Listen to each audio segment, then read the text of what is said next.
to the roll call, so we have a agenda of who's actually at the meeting beginning. Also, if you're here for public comment, there are cards in the back. If you would get a card, fill it out, please. Bring it up to the clerk. When you come to the podium, please use your name, state your name and what you're here to represent or talk about, so it can go on recording as well. So thank you so much. Madam Clerk, roll call. This is a regular meeting of the Hendry County Board of County Commissioners being held on Tuesday, July 16, 2019 at 5 p.m. at the County Commission Chambers in LaBelle, Florida. In attendance are Chairman Mitchell Wills, Vice Chair Emma Byrd, Commissioner Darrell Harris, Commissioner Michael Swindle, Commissioner Carson Turner, County Administrator Jennifer Davis, County Attorney Mark Lapp, and Clerk Barbara Butler. Thank you, ma'am. We're going to kind of move things around just a tad. We got some folks here tonight we're going to make a presentation to. If you're here tonight to represent the city of LaBelle, Mr. and Ms. Johnson, Mr. Beer, Mr. Hill, Mr. Carew, Mr. Simmons, or Mr. Wells, if you would come forward.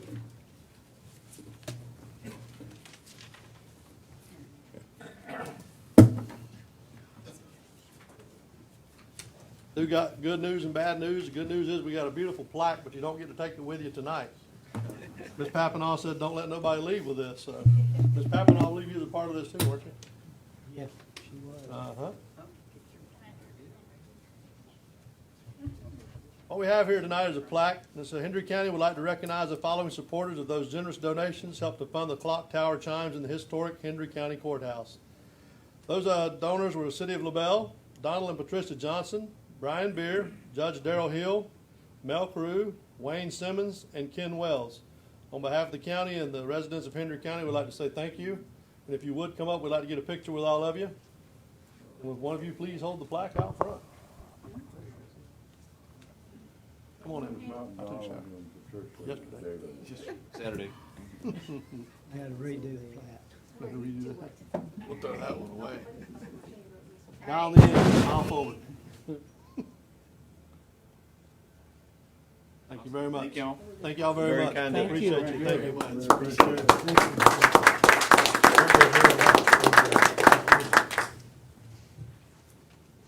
Okay, moving forward, the first thing on the agenda tonight under bids, RFP 2019-20. I moved to take option one. I'll second that motion. Got a motion by Commissioner Harris, second by Commissioner Swindle. All those in favor? Aye. Aye. Discussion. Opposed? I'm sorry, I forgot Mr. Chair, discussion. that's okay. Mr. Chair, I just want to ask, so we're going to let someone open up a concessionaire, be a concessionaire in the LaBelle hangar. Well, it's not the hangar, it's actually the new. The new FBO. Right. Are we going to, are we providing everything so that restaurant can exist? And are we going to do it in a first-class manner? I think it's already there. Okay. No, they gotta do it. They do? We furnished the Mr. Parker's building. gonna come clarify that. For the record, Shane Parker, Henry County Engineer. We've got a shell and we've got a hood, exhaust, and they got to provide the tables and the Everything else. stove and the fryers and stuff like that. The hot water to be able to wash if they got dishes, stuff like that. I mean, Right. I We don't got want a it- Department of Health violation and the We got it county's plumbed liable. up. We got a grease trap. Okay. They It was just built for that in mind. they just got to Okay. build it out. All They right. knew about it beforehand. We gave them. They actually got the tour of the space and everything. All of the people that bid on it, or both There's only two entities. people. They Okay. got to get. There was a pre-bid, and they had to go actually tour the facility. Good deal. Very attractive to the aviation community to have a spot that you can fly to and have lunch or breakfast or a dinner or something. So I think that'll be a I love very nice. the one of the best breakfast spots in all of Okeechobee counties in their airport. Yep. Yeah, so that's a good deal. I'm glad we're doing this. When are you gonna have grand opening? I believe it's going to be probably the first week of August. Wow. I mean, we got the phone lines in now. That's all taken care of, but we got to work it around for fact because the Florida Airport Council's meeting. That's where all FAA and DOT is going to be, and I'm sure they're going to want to be there for that first meeting, and that's at the end of July, 1st of August. And does Mark, do you have to do a contract? Right. What We are the do. terms? When he said first week of August, I think he meant the terminal, not the restaurant. Yeah, that's what The grand Yes. opening of it, right. I meant the terminal. Right. And so the restaurant will require a lease. Yeah. Okay. And so I need to prepare that stuff. Okay, so we're just Yes. we're approving the vendor that we're going to go to work with, and then we're going to do all those details that'll come back for us later. He'll do that. Okay. Build it out, and it'll take some They've got to months. build it out. They're telling me and talking with them that they're thinking about 2 to 3 months they should be able to move in once the lease is signed. So hopefully before Christmas somebody's in there cooking a burger. Hope Okay, so. good deal. I vote in support of that, Mr. Chairman. as well. I didn't say anything during the vote, so We haven't voted. I'm happy yet. about it. No, we didn't vote, we stopped. So is there any further discussion? All those in favor? Aye. Opposed? Motion carries. Second under bids is Housing and Social Services Department, bid ITB number 2019-17. Is that you, Ms. Emily? Sure. I can tell by the smile, you couldn't wait to get up here and tell us about it. Well, That's somebody, if you want to file, entertain a motion. So move. Might want to tell us anyhow. Well, what you have before you are the SHIP rehabs that were approved based on the, being the lowest bidders, the contractors. And, this is in compliance with our SHIP program. And I think it's a great thing that we have this many on the list. It's really hard to qualify them. I'll second the motion to approve option one. Got a motion by Commissioner Harris, second by Commissioner Swindle. Any further discussion? Seeing none, all those in favor? Aye. Opposed? Motion carries. Thank you. Thank you. Under consent, we are pulling B2 and B5 for discussion. Make a motion to approve the balance. Second the motion. Thank you. Motion by Commissioner Turner, second by Commissioner Swindle to approve the remaining balance of the consent agenda. Any further discussion? Just on item D, I do want to have an overall update on that from staff. Ms. Davis, did I send you an email asking for such? Ms. Hunter, you were in the meeting that I had with the lobbyists, so I'll make that formally now. So we were awarded $1 million from the state of Florida. We know I think we're approaching the $1.6 million now, or maybe a little bit more than that in total. And I just think it's time for us to be brought up to speed as it relates to that overall project. I don't remember the details of us hiring Tetra Tech from a technical advisor perspective or designing scope or what exactly their role was. But I'd like for that to be clarified again, and then what is going to be the next step or the next 10 steps as it relates to that project. Where are we going to invest that money? Yes, sir. We need to do that wisely and swiftly so that we can prove our. I think yeah, swiftly yeah. is the key word there, and knowing what have we done up to this point? Because I remember, and I apologize, Ms. Davis, for not having talked to you about this earlier, but I remember telling Charles, I want to know if we are fortunate enough to get 250K or $1,250,000, how are we going to allocate? So. I can give you a quick update. We applied for an 80-20 grant with EDA, and we were not awarded those dollars. Yep. And so now. And that was a $13 million request, plus or minus, right? Yes. and Okay. That included the city of Clewiston's waste, their expansion. Right. So now we went to the legislature for about $1 million, and so we need about $4 million. But our just- request to the legislature was over 11 something, I think. Correct. Yeah. Correct. And so now we have an opportunity with EDA again for a 50-50 grant. Janet's working with Greg Viday, the same agency, it's just a different avenue, if you will, on the 50-50 grant. You have a meeting with him, or he's coming back in an email that she communicated with me earlier today on getting that done. We're also looking at a DEO grant for another $1 million. So we need about $4 million to put the force main in. So what we're doing is we're looking at every, and on this item, she's asking for your approval if we identify a grant opportunity for us to be able to apply to try to get the complete $4 million put together. There's a DEO opportunity. She's also looking at USDA Absolutely. to see if there's, and she's been looking in the details of that grant. So we're looking at every opportunity. We also, I know you all met with the lobbyists. Commissioner Wills and I met together with Emily, lobbyist, and we asked them also, is there an opportunity to ask for additional funds, if need be, next year for this if we aren't successful with some of these grant programs? And they said absolutely. They thought it was easier to get something finished with the legislature than get it started. We've got it started, and if we needed a little bit to finish it, they thought that we might have a good opportunity to do so. So we're looking at every option basically that comes before us to try to get this thing done. Do you need our approval to go after those? We're going to give it to them in just Yeah. a second. Let's We're do just it. asking kind of for a blanket. Yeah, I was going so to if say, I'm something- surprised you didn't. That's just one of the things y'all need to do. If Yeah. something comes up that we Please didn't do. talk about just now, we want permission to be able to go ahead and apply. Awesome. Wasn't we under contract with Tetra Tech? Shane, yes. for that project specifically. We still are. Yes. Yeah. Yeah, so yes, sir. Yep. And I wanna know what the details were associated with that, Commissioner Harris, because I don't remember. It's been quite some time, and I could look Been back over through my a year. notes, I but, just remember I'm hiring them. yeah, I remember it too, so, yeah. Okay. Awesome. Okay, further discussion? That was D, other grants. But that was just a pull from it. Right. 'Cause did we vote on approving Have the not. whole? No, we're about to vote now. So all those in favor? Aye. Opposed? Motion carries. B2, Mr. Chair, with your permission, I'd like to just, B2 and B5 are both agreements with Chris Tell. One's a supplemental task authorization for them to do some scope work, and then another one is them for the construction management aspect of the jail projects. And what I'm asking this board to consider, as I know that we're policymakers, but very rarely do you have the opportunity for someone to be on this side of the equation, along with having the background knowledge that Commissioner Wills has from just a day-to-day operations of overall county facilities. So I'm asking for, in this discussion, for Shane to make it known to Chris Tell's company that we do want a consult of sorts. I don't know if I don't know if you want to make that first gate, quarterly, or biannual, or what, but as we move into these things, I just want Commissioner Wills to have the opportunity to sit and give his gray matter thought processes on what we need to have our focus on, make sure that that's what Chris Tell is leaning towards, and then I want the county administrator to be in on those conversations as well, because I think that everybody's going to garner a lot from that. And then you are going to be able to together give us a more solid report on what construction and what progress is being made over there.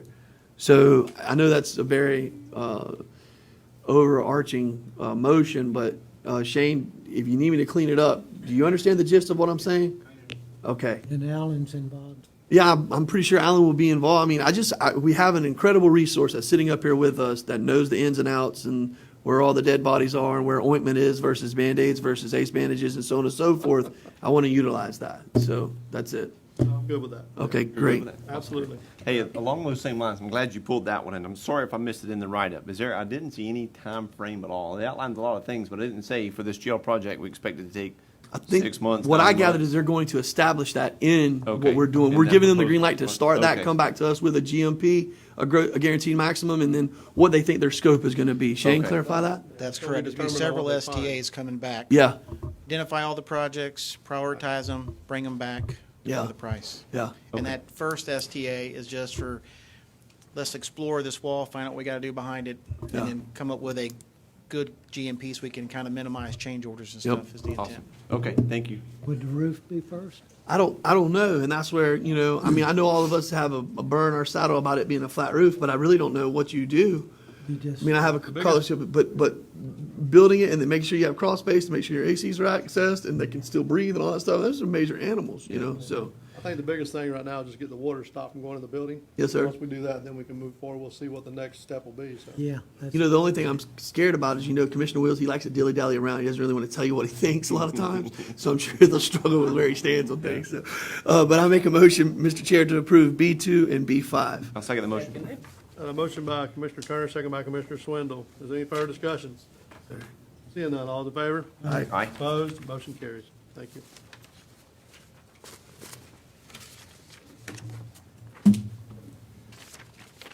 Lost one page there. D. So we took care of D already.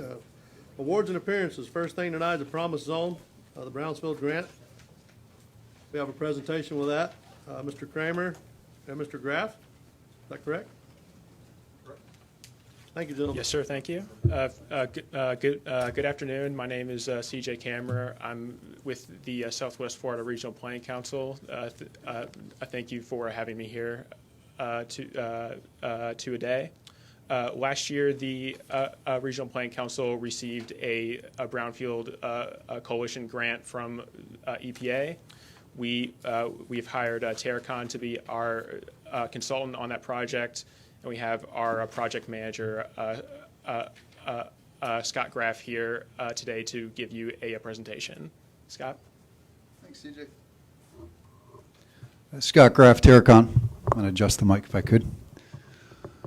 by chance turn that front light off right there, maybe? Yeah. Right there, would CJ, help. next to you.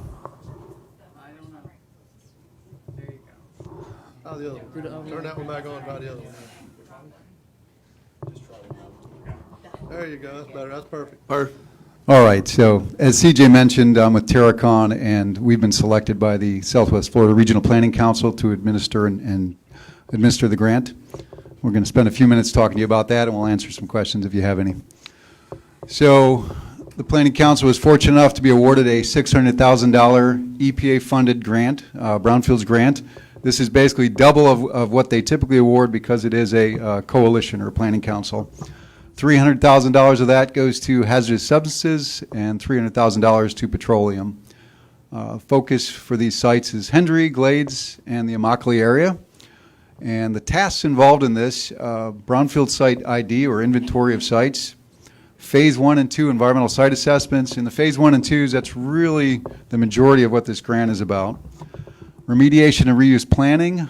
So if we do happen to do Phase 2s, which are soil, groundwater sampling, and we find contamination, the remediation and reuse planning is to give a feel for what the extent of the contamination might be and what the cost to clean up. So basically, how are we going to go about cleaning this up, if at all? Community outreach, which this is part of that.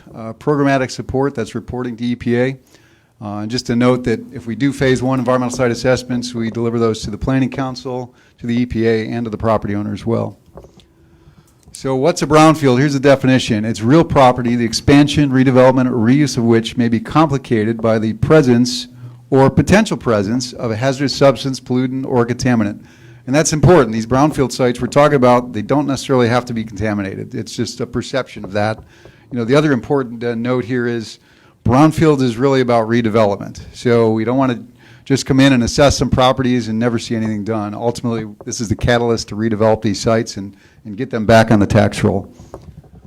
So here's some examples. They could be dry cleaners, gas stations, landfills. I mean, you name it. Everybody knows those sites in their community. They say to themselves, boy, I really wish they'd do something with that property. We could really use a grocery store, a medical facility, a restaurant, and so on. So it's, if you could think of a nasty property, that's a brownfield type property.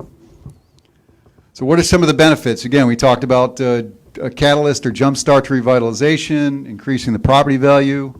Depending on what type of facilities are redeveloped, this could increase the local job growth. Of course, increases the tax base as you pull these back onto the tax roll. Tax incentives. You have the ability to utilize the existing infrastructure, so you're not redoing. Some of these have already got infrastructure in place. There's liability protection for a potential purchaser. Of course, reducing blight by redeveloping these properties, and we're all about improving and protecting the environment. There's an example on here. One of our projects in Florida, they actually turned an underutilized property in the middle of Jacksonville into a community garden. So it's, you know, that stuff is always great to see. So if you're interested, how do you participate? It is voluntary. Nobody's going to force you into this program, but there's some money to be had out there. If you're a property owner, you'd fill out an application. You'd get that to the Planning Council and the Coalition for them to review that. If they do select that site to be part of this program, then the property owner needs to actually fill out an access agreement. The access agreement is between the property owner and Terracon. That allows us to actually go in and do these Phase 1s and Phase 2s and do the testing that needs to be done to find out what we have on those properties. Again, it's voluntary. You can withdraw at any time. So, and there's a website there. I think, CJ, you're going to pass out some brochures as well? Okay. And there's our contact information. So I'll open it up to questions to the commission or members of the community. Does this cover all of Henry County or certain portions? Well, there are some areas that are targeted. CJ, do you want to talk about that a little bit? And I know Janet is here as well. So. Right. The whole county is included in the grant. So any property in the county would be eligible. Okay, because I know before is only certain sections of the county. He's thinking his yard.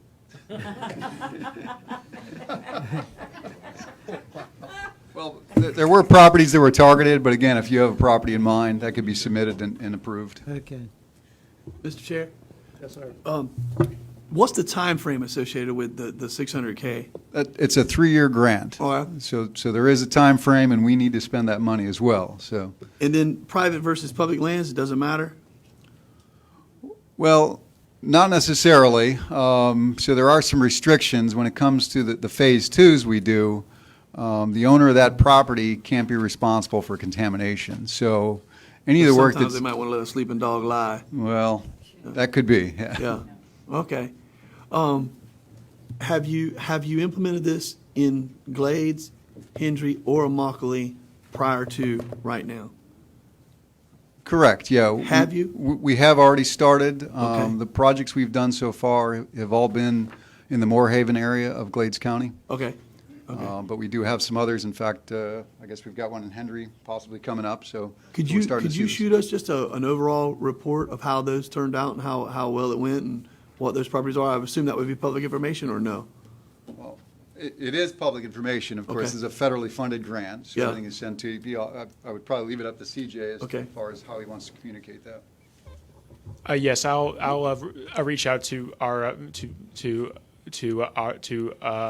our contact in Glades County, and then once I do that, I'll be able to send you the reports for the phase ones we've done so far in Glades County. CJ, a phase two will only be deemed if the phase one discovers it, right? That's the only Correct. reason. Okay. And did y'all have any properties in Immokalee? Well, no, not Immokalee. Okay, Actually, just Glades County. Moorhaven. Okay. yeah. All So right. we do, there are some potential properties at the Immokalee Airport. Okay. We're waiting for final approval, actually from the airport and their board to be able to do that work. So that's on the board.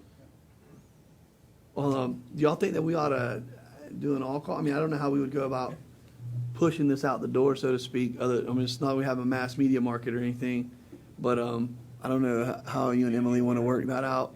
It's got to be You know, advertised somehow. Just Yeah. put it out. Are y'all doing any advertisements otherwise?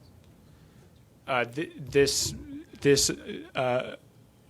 meeting was our first step in that Okay. process. Yeah. Would it be, did y'all plan on doing social media, newspaper, or anything else, or what was y'all's plan to get it out to the public? That's something that, so our coalition is made up of us at the Regional Planning Council, and we have contacts with each of our counties that we've been working with. My philosophy has generally been to let the members of that county decide what would work best for their county. So let us push it out. Okay. All right, we can do that. Yeah, and if there's ways that we can help do that, we would be happy to help. CJ, just one more quick question. Obviously, this isn't the first go-around. I mean, y'all have done this previously. But let's just use a typical example of an old gas station that has tanks in the ground, and that property is being purchased, and it's going to go back into the development side. After you do your phase one, and it deems that it needs a phase two because there was a plume or whatever, what does that cost? Is there an average cost that runs? Does it depend upon acreage size, square footage? What is that? Yeah, phase twos can run anywhere from $5,000. I've done them for $50,000 plus. So it really depends on the the type of contaminants, the size of the property is important as well.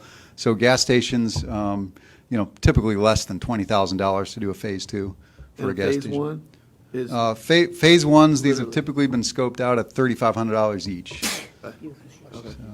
All right, awesome. Any questions? I'm good, Mr. Chair. Forward to it. Okay. Thank you, gentlemen. We appreciate it very much. Thank you, appreciate it. We don't need any action on this, right? This is just a notice. Yeah, so good to go. Thank you, sir. So, Margaret, He wants you, Miss Emlich. you, would the plastic plant qualify out there? On 80? Is it still open? Is that facility still open? It's not doing nothing. Never has done anything. I don't know, but I'd love to know what the technical definition We is. got weeds that high growing. Chair, even Ms. Jennifer. Mr. this CJ, is the one we was- tell everybody at RPC we said hello, please. Thank you. I will. Thank you. Y'all safe travels. The last that we communicated with Resci Poly is they are still in business. They're utilizing different plastics that they're getting from grocery stores or other retail facilities that recycle their plastic material. They're using that to run it through their machines. The piles that are sitting there are, the reason why they're sitting there is because they failed on being able to clean them well enough to be able to turn them into good product. But they had told us that they were still working on new machinery that would, in fact, eventually be able to clean it. I'm going to say that staff's just as concerned as you all are, and the community, about what the final outcome is of that facility. I've never seen a piece of plastic ever move from out there. Mr. Chair? Well, it does, it's just in the pasture across the street. Yes, sir. With the wind. What, I mean, obviously, let me rephrase this. I don't know if it's obviously an industrial or a commercial 3. I don't know what the zoning is out there. I haven't actually looked it up. But clearly that property is an eyesore, and it aggravates the heck out of Commissioner Harris. What kind of a letter writing campaign or communique has formally occurred with the owners of said property to just basically request? And then I would also couple that with, what can we legally do to ask them to clean that up? I'm assuming the zoning says they don't really have to do anything? They are zoned industrial. Yeah. We have we have made several efforts through code enforcement and Shane and I meeting with them in their office and talking about what their plans are. And they're well aware of the fact that the community is not real happy about the conditions of the property. We've worked with, Mark Lapp on what we can do with the conditions with our code. And, right now, they technically comply with their site development plan and their zoning. And so our hands are tied at this point. Yeah. What about the building next to it? It's falling apart. That's Henke, and we've had recent meetings again with them as well, and to let them know that they need to have those secured, and it was supposed to be ASAP because of hurricane season, and they've made some progress, but we still need to follow up with them. Need a bunch of paintbrushes. Okay. Mr. Chair, the Henke people, they have, correct me if I'm wrong, I mean, I don't need to get anybody's business personally up here, but it looks like they're bursting at the seams. They are. They are. Everything but the buildings. They're working on things. I've met with them myself as well, and they are working on things. Is that your district It committee? is. Okay. Do they own the building or lease them? They own They the own it. property.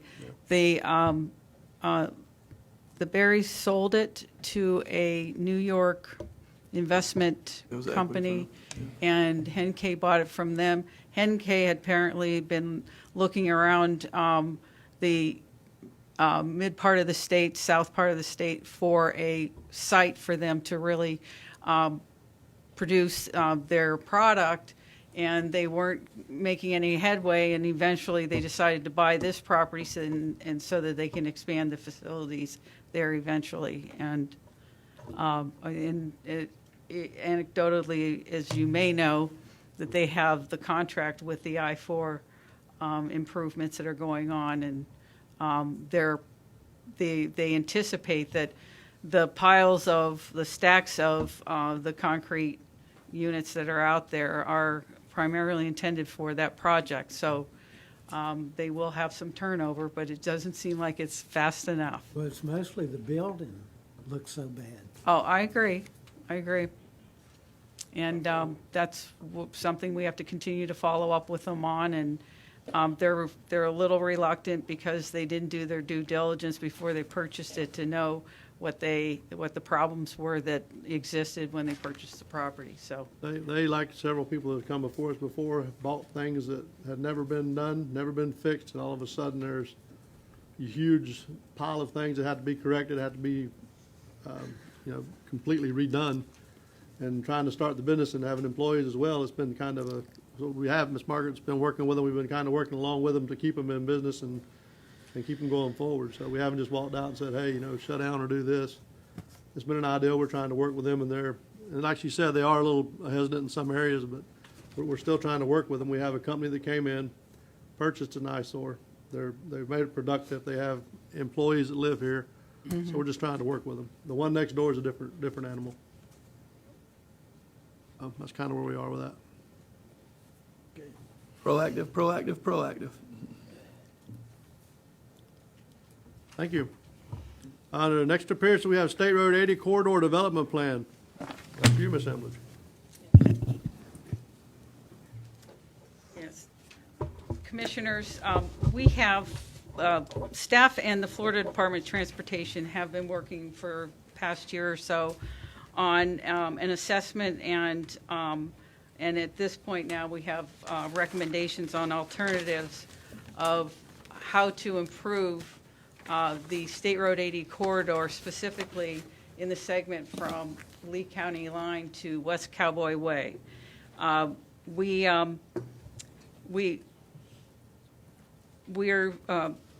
is here to present the alternatives, and in my staff report that is part of this agenda item, I will just, get right to the point, I guess, and basically staff is recommending that the board direct staff to draft land development code amendments that would ratify the alternative 2, and the reason why we are recommending alternative 2 is because it has the least impact to private property owners and private property.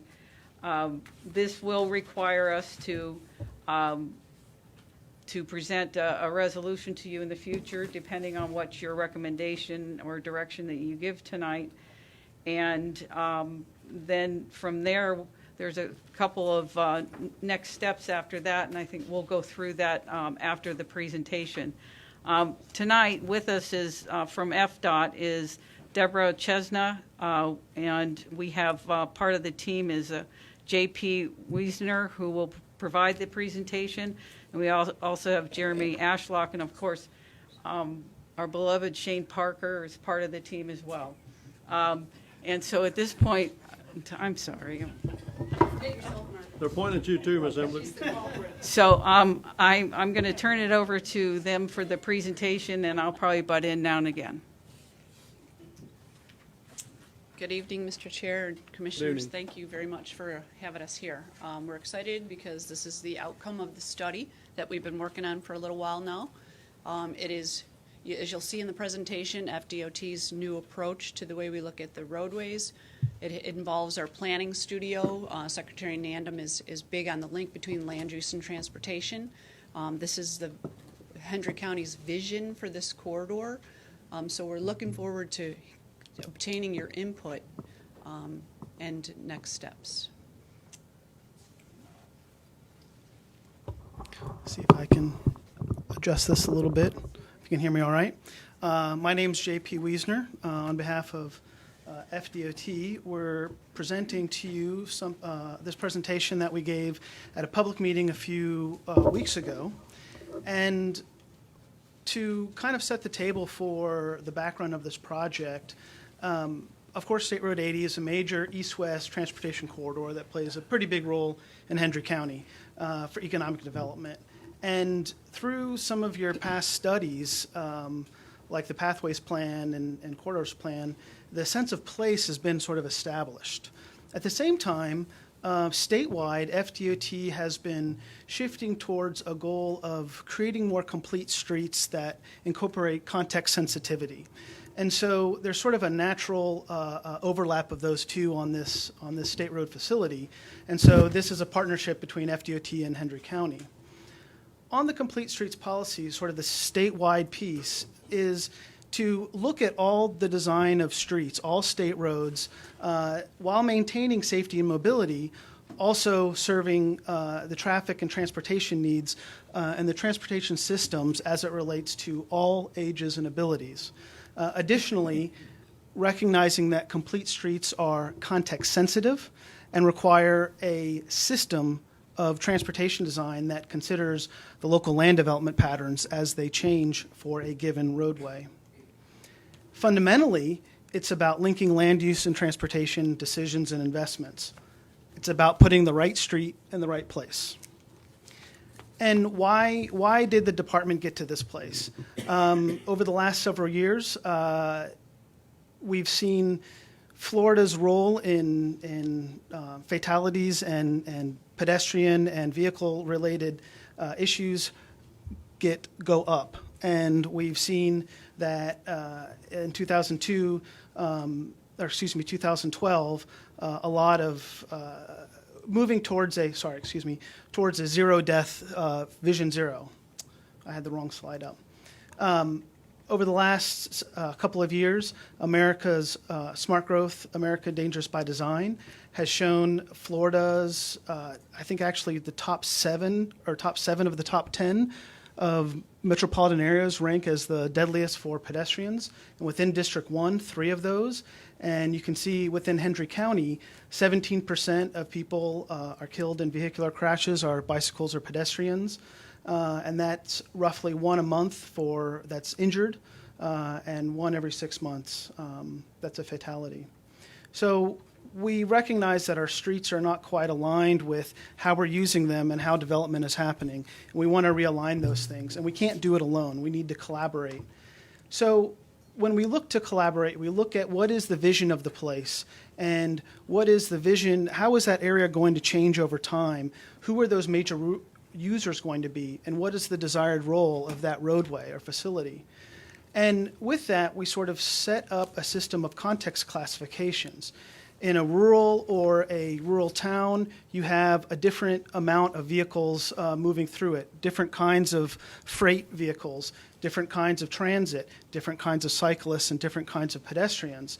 And you can sort of see a transect moving from a rural or natural area all the way into an urban core where you have the highest amount of users and the highest amount of different types of users. And we also look towards local vision planning. And as I said before, things like the comprehensive pathway plans and other things that Hendry County's already done informs a lot of what that context and what that roadway will be in the future. And so we look at things like how land use and zoning are working together. Our buildings and placement of the buildings and the scale and the building design, are those supporting multimodal activities like biking and walking? Can we, with parking maximums and shared parking across properties, can we reduce distances and increase walkability, things like that? We also look at how the properties develop as they relate to each other. On the top example, you see a more sort of traditional style of development where each property is developed, each one has its own circulation pattern and parking pattern, and on the bottom, one where there's a shared access, where they have what's called a cross-easement access, where the parking amounts are the same, but the access is off of the main facility. And that connected network actually impacts directly the main facility or the main thoroughfare as it works through. So, for example, in this case, you have 2 types of patterns. On the lower half, let's see here. On the lower half here, you have an interconnected street network with different kinds of uses and a block system, and it's also got a pattern of open space as well as commercial, residential, and so forth. On the upper side of this, it's the same amount of uses as the lower side, but separated out into its singular uses and into its singular zoning types. And how that affects transportation is when you're in each one of these sort of singular use types and singular access points, to make a simple trip to a commercial property from your house, you end up on the same segment of road. And when that's repeated among lots of residential areas and lots of commercial properties, it starts to add that congestion to the road. There's no other way to get there, so you use the same road. In a network system, you have a lot of different options to get you from one place to another, so it has less of an effect, of a congestion effect, over that main road. So the bottom example is used as the model that we want to implement in this case? That's the idea. That's where we're headed. Oh, okay. But density being... In this case, we're not even talking about density yet. We're talking about density of a network of streets, but not density of uses yet. In this case, so again, sort of explaining that again, a 6-lane facility and crossing a 4-lane facility has the same amount of lanes as 3 two-lane streets and 2 north-southbound, 2-lane streets. It's actually the same amount of lanes, the same amount of capacity of the roadway, but there is the clearance times and getting through these intersections, the signal timing that can happen in this sort of a system is a lot more efficient and has more capacity than the single point intersection. And that just doesn't happen with streets as we think of them for just cars. It actually happens as part of a series of systems related to pedestrian areas, to bicycle and other sort of trails, as well as also stormwater and water infrastructure, as well as parks and open space. And all those systems come together to build a context-sensitive street. So why does this matter? How does this relate to Hendry County? So if you think about the sort of pattern of development over time, you have a downtown core, say LaBelle, and you have the road that sort of connects through. And in the past, it was a series of farms or natural or agricultural lands, and that road came and fed into that core downtown. Over time, some of those properties sell, and they don't have that connective network. They just have the single point entry, and they develop as a residential complex or as a commercial property. And it generates a bunch of trips and a bunch of users at this point that are still trying to get to this downtown core. So the response in the past has been to widen that road to accommodate those additional trips. Again, there's no other way for them to get to this point. They can only follow along this network. And then over time, more of that land sells, and more of it follows a pattern that is a single access point onto that main facility with no other network connections. And then it has to be widened again. And so this process repeats itself. And we've seen this all around Florida. You can look at any of the big giant roads where you go really fast, and you have these sort of access points, and the buildings are far set back with parking lots. That's this pattern. This pattern is not very good for bicycle and peds. It gives you only one choice for how to get around. You can't take another choice because it's frankly unsafe. And this is actually State Road 80 east of here as you get into Palm Beach County, and you can see it's the same road, but they've actually brought it up over this street here. They have off ramps. All this stuff is set back. And if you're a pedestrian or you're trying to get from your house right here to this store right there, that's a really long trip just to get to something that might only be 500 or 300 feet away from the back of your property. So again, when we think about the pattern of development over time and how that's affected our landscape, this is out of character. This is not sort of the way we want to grow or the way that we see that growth coming out of your vision plans. So the purpose of this project, as Margaret mentioned, is to look at this segment of road of State Road 80 and identify strategies to support the vision as well as economic development goals of Hendry County and maintaining the regional access. And so the first piece in doing that is establishing a couple of goals that we want the project and the street to do. And the first one is to support safe and comfortable travel for all users, peds, bikes, transit, automobiles, and truck and freight. We want to drive future development patterns. We want to set the table for when the properties on either side begin to redevelop, how can those be informed by the changes we want to make to this state road. And then finally, we want to preserve that regional access as a CIS facility so that we continue to allow for the regional movement that occurs out there to keep going. So how did we get there? Again, we looked at the Hendry County vision and character. And out of that, there are a lot of, out of the West Hendry planning overlay, the comprehensive pathway plan, the gateway overlay corridor, those things all call out different aspects of multimodal networks and livable, complete streets. And when we look at the future growth, not just what's in the comprehensive plan, but and I don't think it had anything to do with drugs, the Bureau of Economic and Business Research showed that within 20 years, you're seeing a 17% growth rate over the next 20 years. Those people will go somewhere, and those projects will come to you, and they'll be developed within this area. And so how they develop and what the role of State Road 80 is, that is intertwined together. So in this particular segment, we know the reservoir is happening here on the south, and that's roughly the outline from the Water Management District.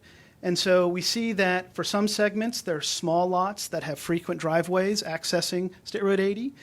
There's other larger lots with infrequent driveways. A big segment of land here that are also large lots with infrequent driveways. And then in this particular segment, there's an overlap with the South LaBelle community plan, and those have varying lot sizes and varying types of uses that will abut State Road 80, leaving sort of a segment here and up here as well. So how is State Road 80, what is the context of it today? We see it as a C2 or a rural context, but it's very much moving towards a C3C or suburban commercial. And we see that today the median opening, it's meeting the percent that meets the FDOT spacing standards, about 64%. And there's about 21% of those driveway connections are on the south side of the roadway. So those are a lot of repeating driveways along that side. From a safety standpoint, the segment from the county line to the Cowboy Way and Fort Denard Road intersection, those accidents and crashes that have happened on average are about half of what we would expect. So those are performing somewhat well. But at the intersection, it's almost double of what we would expect based on average statistical crash rates in common areas. So as we look at the developmental alternatives, we want to ensure that we direct that development and that this area serves as a gateway into Hendry County, that it also utilizes both the land development regulations that Margaret talked about and roadway modifications together to organize that future development to be multimodal, to improve multimodal mobility, and increase safety. The first alternative is basically the no-build option. This is what happens if nothing is changed to the road. And what we see is when you look at a lot of the existing properties out there today, if each one of those starts to fill in and be developed separately, we're going to see an increase of about 28% of driveways on the south side of State Road 80. So from what there is today, another quarter increase of those driveways, folks slowing down to make that turn into driveway. And on the north side, we see about a 17% increase. So some of the problems that are out there today will continue to get worse. We heard that a lot in our community meeting. A lot of the citizens were concerned about how they're turning into their driveways and the traffic moving very fast. So everybody wants a frontage road. So Cool. this is the alternative too, where we're looking at the idea of a frontage road. And in this case, the frontage road occurs within the FDOT right-of-way. In addition, there's also a multi-use path that's added. And where some of these points are, where the frontage road intersects with State Road 80, there may be a requirement for some property there to ensure that will work. And I'll show you that in a second in plan. Oh, actually, right here. So you can see this is the right-of-way limit of State Road 80 right here. This is State Road 80 as it is today with the median. Yeah. And then this would be the new frontage road right there with these little intersections coming into new network connections north and south or east and west. You have enough land to do that without taking in land? You have enough DOT land? We have enough for the segment in the section to add that frontage road. Where there's an issue is where this has to come to meet a minimum distance for someone to make that turn in and access the frontage road. And that's where there might need to be some adjustment in looking at that. The third alternative we looked at was looking at controlled access, the same type of thing, but doing it all through private development, where that frontage road, or I guess even the multi-use path would be on DOT right-of-way, but the frontage road would occur along with cross-easement access among other properties. And in that example, you see here, the frontage road runs all on private property, and that would be something that would occur as private development happens. this would be a request or ask from the county to develop this frontage road as things redevelop. In the meantime, there would also be cross easement access between existing properties where if there's a parking lot in front, for instance, that parking could connect to the next parking on the adjacent property. This obviously will take much longer to develop because it relies on solely the private development happening on each of those parcels. One of the other things that we proposed on each of these at an intersection such as this, and you can sort of see it here as well, is what's called an R-cut. And this is... I hate those things. You hate those things? Hate them. These are for pedestrians. They're a much safer way to get across a big road like that. And so in this case, instead of having that left turn coming out where you have that sort of middle lane where sometimes vehicles get conflicted over people making lefts and trying to make across the way, it changes that around a bit and forces this to turn right to come up through here to then you turn right to go left. Yeah, it's a Michigan U-turn. That's right. It absolutely makes me think that I'm moving up to Michigan or New York or something, and we're outsmarting ourselves so bad. Y'all feel free to debate this with me, but we need to petition the governor because this is frightening to me that Florida's going the way of this. Is this the intersection you just put in on 82 over there? 82 and Colonial, not Colonial, Daniels? I think y'all do an amazing, DOT does such an amazing job I think moving this is the same intersection. 22 million people a day, and we're getting ready to shoot ourselves in the foot. Just opened it last week, actually. How'd that go? Did it go well on the opening? 82. On 82? I don't know about You don't know? 82. I went over to look at it, I was just curious about it, and I was kind of in the same mindset. I'm like, well, dadgum, I gotta go through 3 red lights now to get where I want to go, and I'm still crossing traffic, so I was kind of the same thing, but. So one of the things with this is you know, with the width of State Road 80, you know, and the size of the road, trying to get across that, trying to get those amount of vehicles that are moving through east to west, right? There's a certain demand, you know, a certain amount that you have to accommodate. And one of the things that this does, just from a safety standpoint, is for a pedestrian or a cyclist, instead of, you know, needing to run across the street, it gives a couple of spots where you can be safe, basically, as you're crossing. What does that look like? Is that barrier wall or what is that? That kind of brown? Yeah. That's a path of a pedestrian. I understand that. Yeah. What I'm saying is, you know, in my mind, you say he's sitting there on that island and he's safe now. How is that different than someone running a red light to create a safety hazard? So a couple of things, at least for someone running a red light at this point, yeah, it's a similar situation. But within here, one, the car is pointed away as it's making that turn, you know, so that bend is coming in and the car is angled a little bit differently from the center island there. I don't know off the top of my head, Jeremy. Yeah, it's usually curbed. It's typically not a safety concern because anyone entering that lane immediately begins to slow down. Have you been to Miami lately? Okay. I go often. They don't understand the concept of brakes. An intersection, so it gives pedestrians a shorter crossing distance. Because if this was an intersection, that makes a very long crossing distance for the pedestrian. This straight crossing. Don't forget, this is all high level. This is just a vision. Yes. And when it goes into PD&E, you're going to have many things to flush out and negotiate, and this is totally just a high level. So that means just also react to that. We're on the lower end of the totem pole.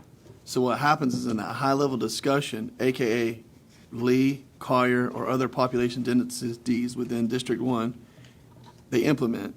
And then we get to feel the wrath of said implementation, no matter how asinine it is. And please don't take any disrespect to that. Well, this because is your area, so you will have say. When the PD&E gets underway, they will come to you, and you will put your input in on what you want. If you want an intersection, you'll get it. You'll have an intersection. Okay. I hope that I'm around for that discussion. I hope that we're making note of this and going to have it in a big placard somewhere that we'll all recall? And then what is the time frame associated with said discussion drilling Right. in? So let me cover these last two things, and we'll hit on those. In this case, just so you know what you're looking at there in the report, we took those goals and looked at sort of a measure of effectiveness, again at sort of a high scale, and again the alternatives 2 and 3 sort of checked all the boxes that needed to happen, and then again, relating to kind of the implementation considerations for that next step in the PD&E, looking at the right-of-way and land purchase required, those frontage access points. Drainage is a very big thing. How is drainage going to be accommodated for the whole roadway? Continuity. Alternative 2 can be implemented in segments and phases, but effectively all at once, whereas Alternative 3 has to take quite a long time to develop as land redevelops. And again, the drainage issues, as I said, often off-site storage as well as within the right-of-way, there'll be drainage for both. And then back to the time frame. Alternative 2, of course, is reliant upon funding availability and also those regional priorities, which we'll talk about in a second. The time frame for Alternative 3 is upon property owners and redevelopment. And then finally, again, to the funding, a lot of the infrastructure that's paid or that's done in Alternative 2 is part of a road project that would be FDOT and Hendry County as part of that total. The cost on the Alternative 3 side would be burdened by developers through redevelopment. So coming out of the public meeting and some of the things that were brought up there, some of the short-term recommendations, even before we get to the sort of high-level vision future piece, is to look at maintenance of the curb cuts within the right-of-way, and that's what Deborah was talking about related to some of those driveway cuts and what that looks like today. Prioritizing specific intersections for safety and capacity improvements, specifically the 78A Fort Tenard Road, as well as both sides, eastern and western sides of that intersection. And then moving towards the PD&E and prioritizing potentially the first segment from the county line to Codgen Road. And with that, we kind of get to next steps where we can talk a little bit more and answer some more questions about what are some of those options. So I'll open it back up to everyone else and to all of your questions. Not really a question. The comment-wise, the service roads are a great idea. And most of your interstates now, when you travel your interstate, they all have that. And as the development comes, like you were talking with the development that's coming in, everything I've seen in the last 3 years, when the developer comes in, that's part of his development strategy is to reduce the traffic upon roads and try to relieve the stress of intersections, exits, and different things on the highway. So with that in mind, I really like the idea of looking at that towards 80 coming into town, where we have a lot of homes. A service road there would be a lot safer for our people to pull over, get their mail, whatever the case may be. Drive down the road, kids going out to check a mailbox, someone opening a gate. So that kind of a system is a great idea. And the others, as we move along and look at them, it'll be good discussion topics for sure. The drainage and different things, that all plays into the development. And so as the people come in and develop, that's all going to be part of your plan. So us talking about it now is really good. So when we finally get to the development side of it, we're not sitting here scratching our head wondering how we're going to figure out how to do these things. So I think it's a good conversation for tonight. I'm kind of like Commissioner Turner. I'm not sold on that intersection. That's actually not the same intersection. The one over there, as I was looking at the design, that one had the design for the pedestrian to come over and go across, and 82 does not. You still have the north-south traffic, but in order to turn left, you have to go down to the turnaround. But they still have that as well, so that's not exactly the same, but it's close. So I just went through the other day. Ms. Emlich brought it up, and I thought, well, I've never seen one of those. Let me go see what this thing is. So, but that was a little different. Are you familiar with the Michigan U? Yes. They don't even like the Michigan U. You know that, right? Yeah. Like it's a giant joke in the entire state. So. Well, isn't it? It's a Michigan jug handle, and yeah. It's the one. Isn't that the one that's off onto the side as opposed to moving through the median? Yeah, and you have to. So you turn. You have to always make a left turn to turn right, basically. Right. So this is. You have to make a right turn to make a left. Yeah. Yes. But, and I mean, listen, every Floridian I know that visits that state breaks the law routinely. And then the Michiganders in the vehicle flip out and they're like, you're doing it all wrong. And we're like, no, you guys did it wrong when you designed it. So I mean, I know I sound so ignorant right now when I'm saying we're going to just break the law, but I'm telling you. You're saying, oh, Commissioner, you're so short-sighted. 20 years from now, this will be, no, I'll be 62 breaking the hell out of the law. So, you know? so the best way I can give you some hope on that is that, you know, that particular idea may not be the most appropriate. Okay.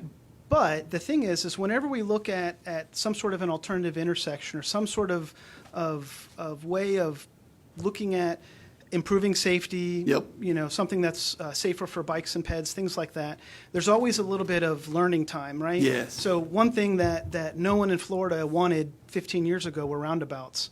And maybe many of you still don't want them. I absolutely love them. Still don't Join want the them. club over there. But I can tell you that some of the first roundabouts that were put in were not designed correctly, and that there's a sort of, as you approach it, there's a little wiggle that you make in your car where you direct your car towards the roundabout and you can see vehicles coming. And that little tweak makes a roundabout so much easier to go through. Some of the very first ones just was a direct shot right into there, and it led to a lot of issues and people saying, I can't do this. Yeah. But over time, those things have developed and gotten better. Yeah. So, you know, over time, as more development comes and there's more traffic or there's more peds out there or there's people trying to get across, we've got to come up with some good solutions, and sometimes that change is a little hard. But it doesn't mean Not that's... roundabouts. Well, you see, no roundabouts were proposed on this. Those come from Europe, and they're trying to get away from them too, kind of like the Michigan loop there. So I think they're Oh, don't amazing. go I to love Indiana. they're roundabouts. talking about roundabouts here. They have talked about that in several different locations. At the main intersection, the Cowboy Way in 29. Nightmare. He You wanna lost see it. some wrecks It was increase? awesome. I love Bang the them. roundabout. We'll increase the accidents for you. Hey, so let me ask y'all, but going back to alternatives 2 and 3, if you could go back to those slides. So you're saying that today, with what FDOT has from a wider right-of-way perspective, you could go with alternative 2 right now. Except for the extended areas. Yes, that's correct. I'm sorry. Right. throat Yeah. areas, But other that's than that, correct. you would have the capability of doing that. That's correct. Okay. I love Now- that idea. So again, this is a high level, so it would have to go into PD&E and you have proper surveys and there's a lot more analysis going in, traffic analysis. We did not do traffic analysis. Because you're just not at that step yet. The volume's not there to justify it. Well, no, because we really didn't, the study was only to grab your vision, put it down and give that to PD&E to take it and do the further analysis. What's the time frame on that? So we know where we are, so for the PD&E, further analysis. So the funding comes from, you have to go through the process with HR2PO and take it into a PD&E. So PD&Es are usually, it depends on how long it takes to program, but to conduct the PD&E is probably about 18 months. Okay. So Depends, I'm not an expert on would it. this be phase 1? Did you have it broke down in phases, right? Right. So this is the sort of the vision phase.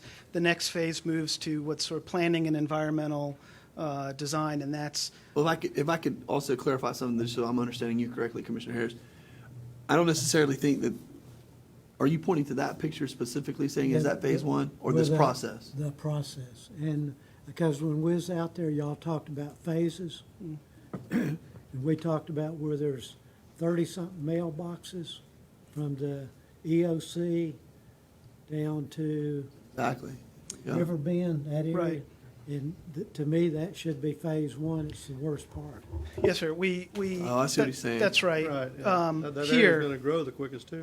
we talked about prioritizing some segments. So that EOC. first segment would be The corner could be a of priority. EOC all the way down. And so if you could go back to that alternative 2, so what Commissioner Harris just said was basically, sir, from that green line on the top left of that block, which is depicting River Bend west, is what he's talking about, Correct. that the county would love to County see line. as phase 1, so to speak. Yeah, we talked about that. But I think you all that I personally think that we should give clear direction towards this. And let me tell you why.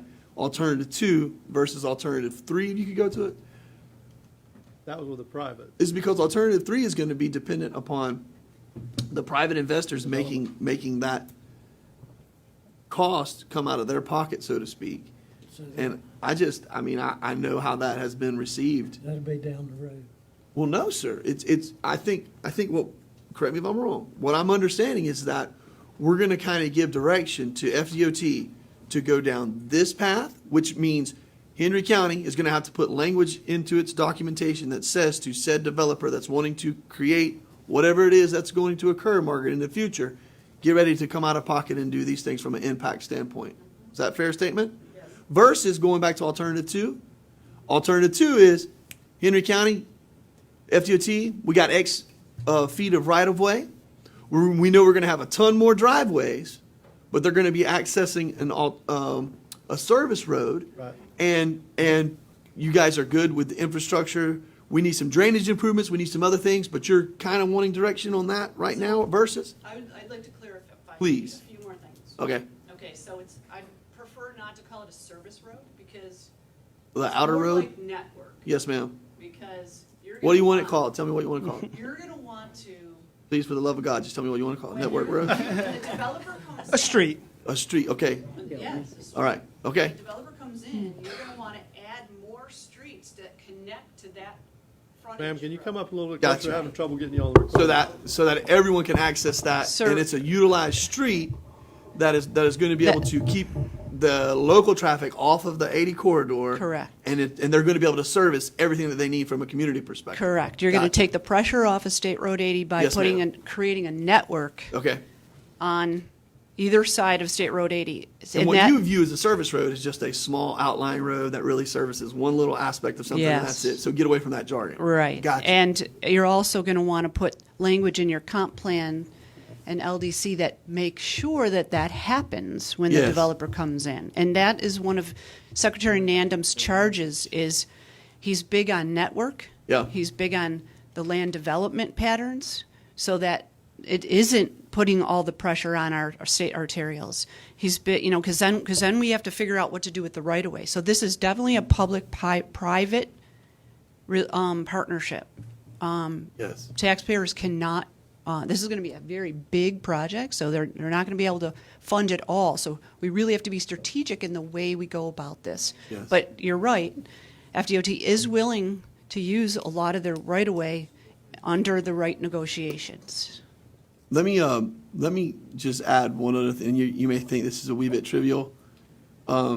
Is I still get haunted from what we allowed to occur, and it's not on y'all's fault at all, but we allowed just such a swath of Mother Nature to be whacked and completely removed to make expansion of State Road 80. And I know there's drainage easements and there's letter of the law that has to be applied as it goes to road building and all that stuff. But I just want to make sure that any of these discussions that we take in those aspects, a tree that actually was here pre-Civil War, we take that into consideration prior to just going out there with a dozer and whacking her down with the old D6 and making sure that we got a little bit of extra right-of-way space for drainage to be cleaner. Yeah, you would think it would be minimal with option two because it was. I do as well, yes, sir. Right-of-way. But I just want to It's make already sure that we cleaned up write pretty that good, in. isn't it? Exactly. Yeah. So one thing in terms of that clarification that Deborah was saying, and I'm actually, oh, sorry, right in there. I come back to this map because part of what the plan, the alternative two, is looking at is it's saying you guys are going to see growth, right? And so as we're looking at the State Road 80 as a strategic intermodal system, like a SIS facility, right? We're trying to balance that local traffic and that regional traffic within the corridor. But what else Deborah's saying is that, for instance, this is Fort Denard Road right here. It accesses up here, Yeah. comes around, and has an access there. That's Codgen Road, and then this is going down to. It's the towns of Canal, but there's really nothing there right now. Right, but Yeah. there's going to be a road here that Yeah, goes we need a down road there, Shane. on the west side of that, right? Tell 'em. My point is that if you go back to that development profile from rural to urban, C-43. right? Yeah. There's a risk that if something comes in to develop here and it has a single access point, even with alternative two, it's still not going to solve the problem long term. There has to be connection from this to this, or network connections within these other areas. The alternative two will help to solve that growth issue so that as Alternative two. Right, Okay. as the, well, either alternative, but let's say alternative two, this will help to solve those growth problems while private development builds that additional Yeah. parallel or perpendicular network. Yeah. So we are saying that's where on the land development side of things, which is sort of outside of FDOT's purview, that's really your purview, that needs to continue to happen on private development as those come in. They need to build those streets that connect to those other roads and create these situations where this is a network connection going up and connecting to another road. That's how it can grow sustainably over time. We ready to move motion? So you know what the gist is? What's that? The people that designed Hooker's Point were geniuses.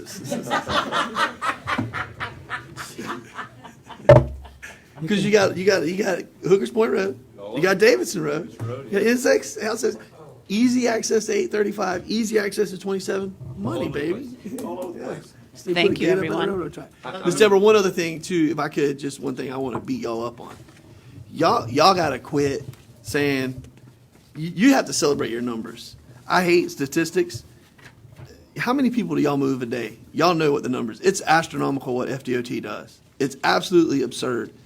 And then I go to your pedestrian and bicyclist discussions, and y'all tell me that we're 7 out of 10, top 3 out of the, and it's like it's a doom and gloom, and everybody's. It's hot 1,000 days a year down here. There's only 365 on the calendar. Everybody can ride their bike. The weather's absolutely gorgeous. Ain't nobody riding their bike in Colorado when wintertime comes. And we still get hammered on that. I just don't think it's fair. It's like when a quarterback throws a pass and the receiver tips it and he still gets credited with the interception. I hate that statistic. There should be a separate stat altogether. And I don't think it's. I think y'all do a much better job in that. And you need to petition the right people to skew those statistics, because. And plus, you have a bunch of idiots that come down here and get hammered drunk. That ride around on their bikes, and they participate in those numbers as well. So They do. We do have those issues, but I think the whole point for us is that we would like to get people out of their cars and feeling safer to ride. But our roads are very fast, so we're looking for different solutions for infrastructure for all modes. That's the point. okay, but I don't like it when they open up those meetings that I attend and they talk about how poor of a job FDOT is doing. I take exception to that because I think y'all do an incredible job moving millions of people a day, getting them safe, to and from. So Appreciate that. Thank you. Chairman, Yes, sir. I'll move option 1. option 1, which is approving alternative 2. Second. Got a motion by Commissioner Swindle, second by Commissioner Turner. Any further discussion? Yes, Here. sir. Come on in. Part of your direction here is to direct staff to bring back draft land development code amendments that would support this alternative and the network that they were talking about. We do have requirements already on our books, but we really need to build on those to really make them effective. We also, as I mentioned in the beginning, is that we're going to have to bring back a resolution for you all to agree to based on what your direction is from tonight, so that we can have that as part of our submittal basically to FDOT for the PD&E. That Okay. always goes a long way. So. What are you thinking from a time frame on that, Ms. Embledge? And are you have outside people that are going to engage? Obviously, is that Johnson Engineering or somebody? I don't know who it is. For getting that submittal package together and Getting it transmitting. ready, Yeah. for. Are y'all doing that in-house? No. I don't have an answer to that on Okay. exactly what the time frame is and who we would engage to put this together to submit to the HRTPO. Okay. And to get up to the point of the PD&E. I don't have that, but we'll look at that closely and see if we can come up with some kind of a timeline that's realistic. Mr. Chair, the only thing I'd add to that as well is, Ms. Embledge, we're going to rely on your expertise tremendously, but I just want to remind y'all, when I first got on to the commission, the PD&E was going to be performed for the 8027 intersection in 2035. It was scheduled to be performed in 2035. And we statistically drove that number way down, obviously, because there's an intersection built there and was done, I think, in 2012 or 2013. The point I'm making is that, you know, we can have our best plans and then we can go ahead with justification from statistical analysis. We can drive that number down, I think. Unless it doesn't show that the merit's going to be there, at which point we don't aggravate District 1 DOT with saying we need to develop these kinds of dollars towards something that's never even going to have merit for quite some time. Yeah. But we still got the plan on the paper. Right, right. Yeah. I think we already have good support on Okay. this proposal. Good. So- It's just gonna get worse. Yes, sir. I've heard both y'all make numerous comments about this here, so, yeah. Okay. Yep. Okay, Thank so you. we got a motion and a second. Any further discussion? All those in favor? Aye. Opposed? Motion carries. Thank y'all very much for coming tonight. The next portion is going to be public hearings. Again, if you are here and you'd like to speak on these, if you would, fill out a card in the back, bring the card to the front, and they will make sure we get you where you can come up and speak tonight.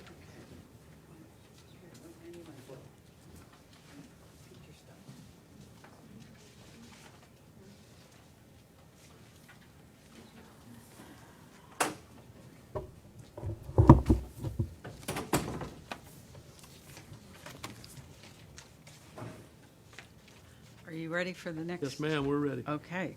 The next agenda item is the proposed land development code amendments. The first reading for this was at your June meeting, and this would be the adoption of those various amendments that were proposed. The staff report details all of the changes we're recommending. If you would like, I'd be happy to walk through each one of these, or just be available for questions. They want to have questions on that need to be answered, or? I do not. Pretty good? Any comment cards? I have received no comment cards at this point for Have the you- Banana Branch have you- Comprehensive Plan. Have you seen any comments, any phone calls, or? Not Which on is this one, No, sir? Not on this one. Not Okay. in this one. Okay. No, we haven't got there yet. And it was previously supported by the LPA, so just as a reminder. And would you just, so everyone knows exactly which one this is, would you tell them what this is, Mrs.? This is public hearings petition, it's A. We don't have a petition number because this is a county-initiated amendment to the Land Development Code. Is this the first or second one? This is the second. This is the second one? Second hearing. Second hearing, yes, this is the adoption hearing. Okay. Mr. Chairman, Yes, sir. I move to adopt the proposed ordinances. A motion by Commissioner Swindle, second by Commissioner Byrd. Is there anyone in the public would like to address this? Is there any further discussion on the board? Seeing none, all in favor? Aye. Opposed? Motion carries. Thank you. Thank you. Next one is B, CP 19003, Brian Paul. Would you like to move forward with that, Ms. Yes. Commissioners, this is a comprehensive plan amendment to the West Hendry Planning Overlay.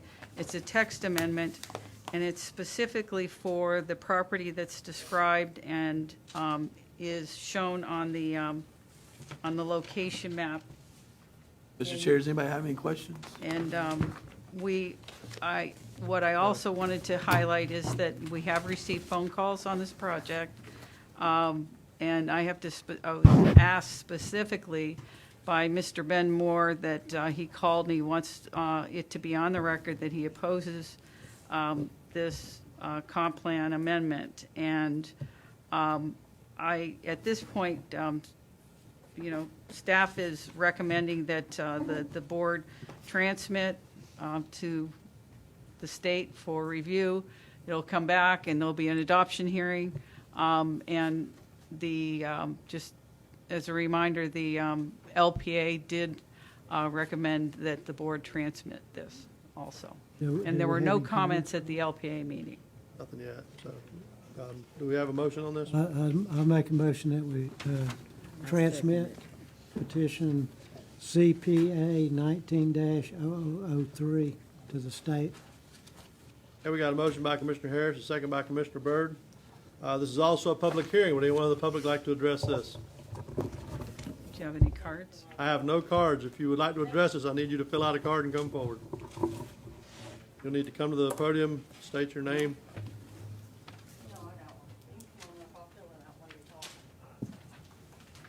She can fill it out afterwards. She's in a hurry.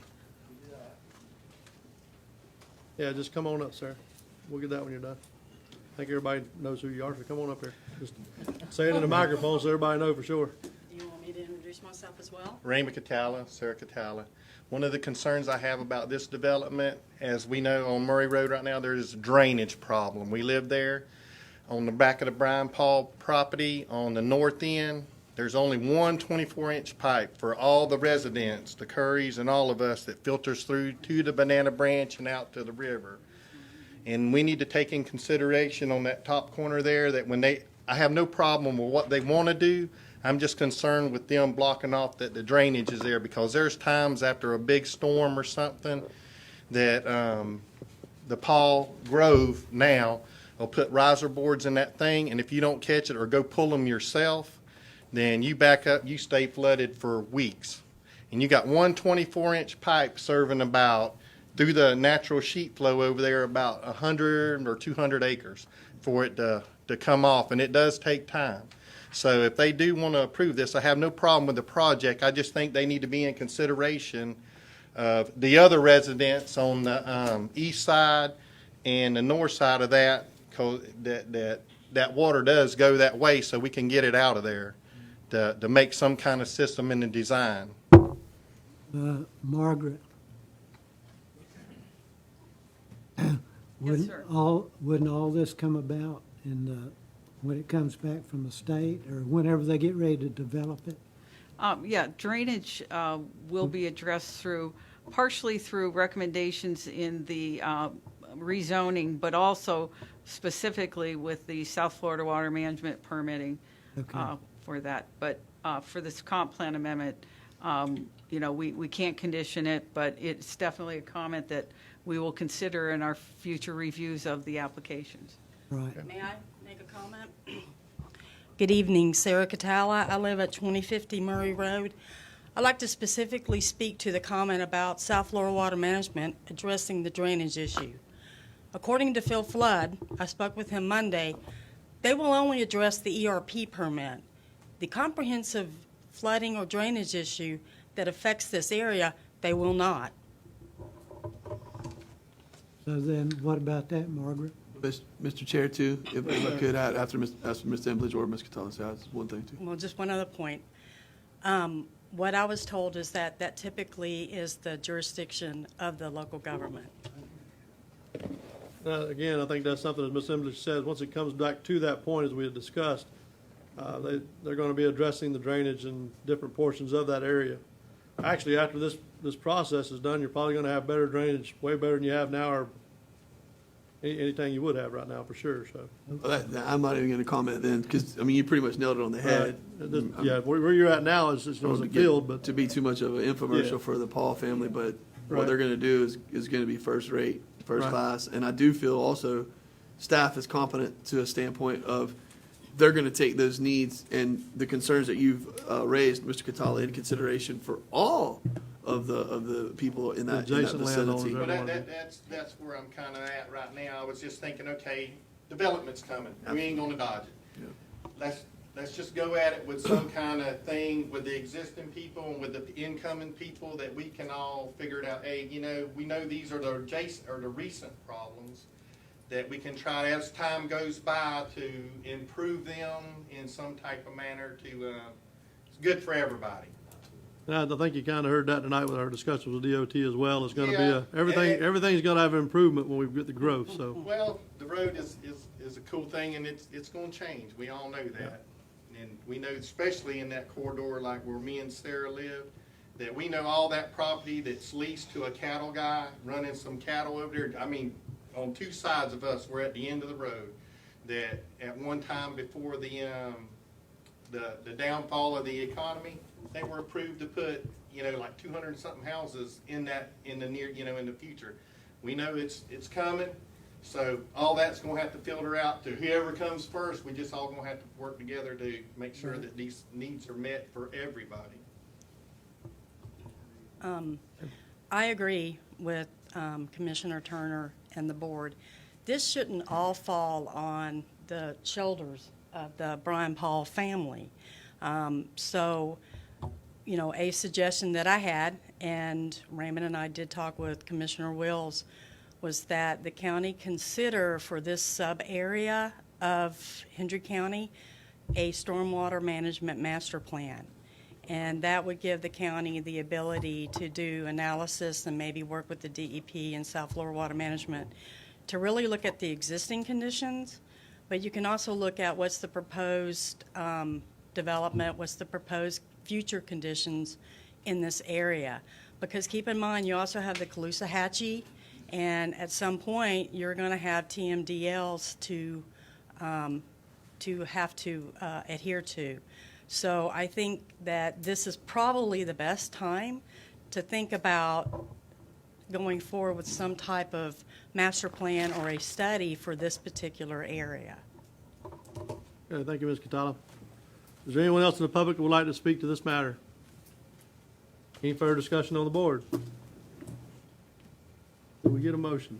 We- I don't remember. Okay. Ms. Byrd, second. All right, very good. So all those in favor? Aye. Opposed? Motion carries. Thank you. C, Yes, this is a public hearing. It's also a transmittal hearing. This is a county-initiated amendment to the comprehensive plan. This is specifically to update our concurrency for state roads. We are proposing to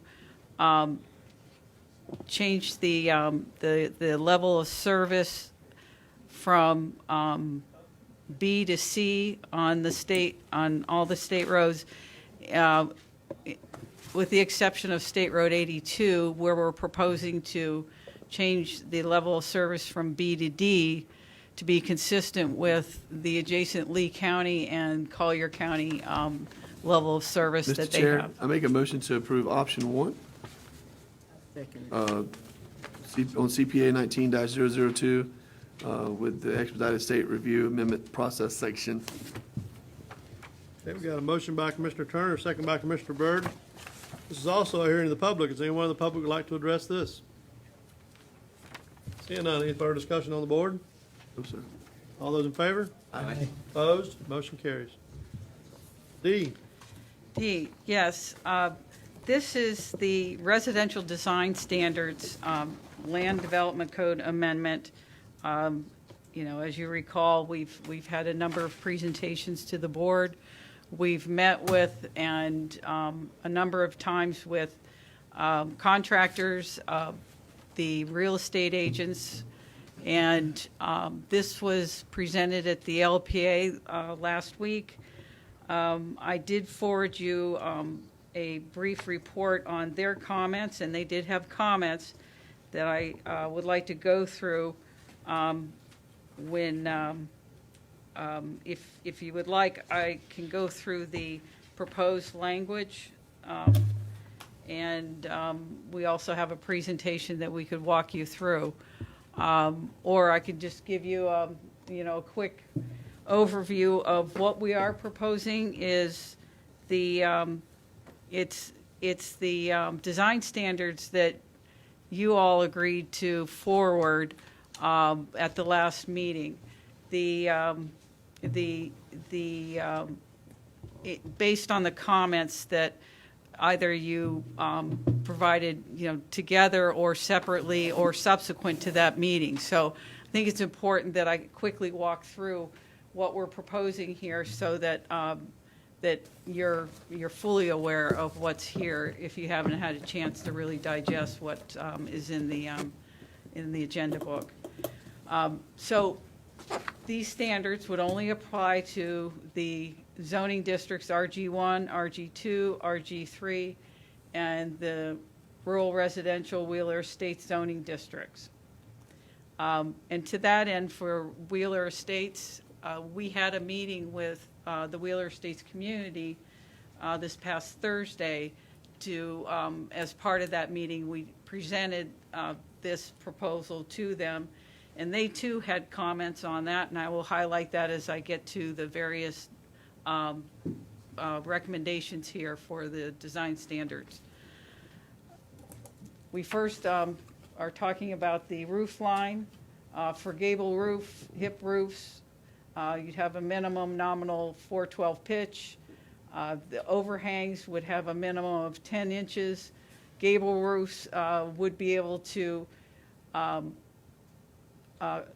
meet the 10 inches with both the overhang and gutters, and this would be applied to the front and rear elevations. We're saying that flat roofs are prohibited in these zoning districts.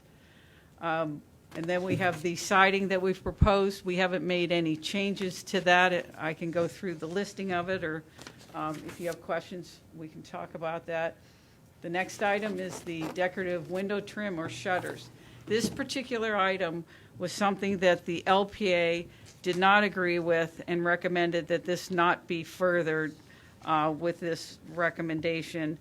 And we also had the discussion at the Wheeler Estates, and there were a few folks that said that they didn't think it was necessary, and there are other folks that were just kind of, neutral to the whole They don't thing. want it. The LPA said they didn't want that number 3 at all. They shouldn't have it.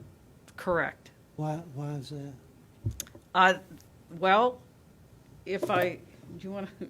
I remember one example. Yes, go ahead. Kevin McCarthy made the comment that on a brick house, it doesn't make sense to have trim around the window.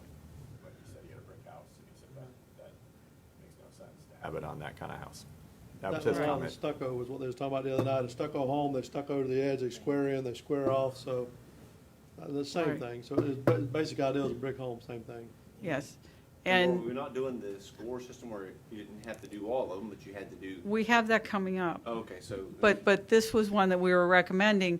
But I will tell you that staff is neutral to it, and I don't think it's a make or break requirement. We would agree with or Can make it an option?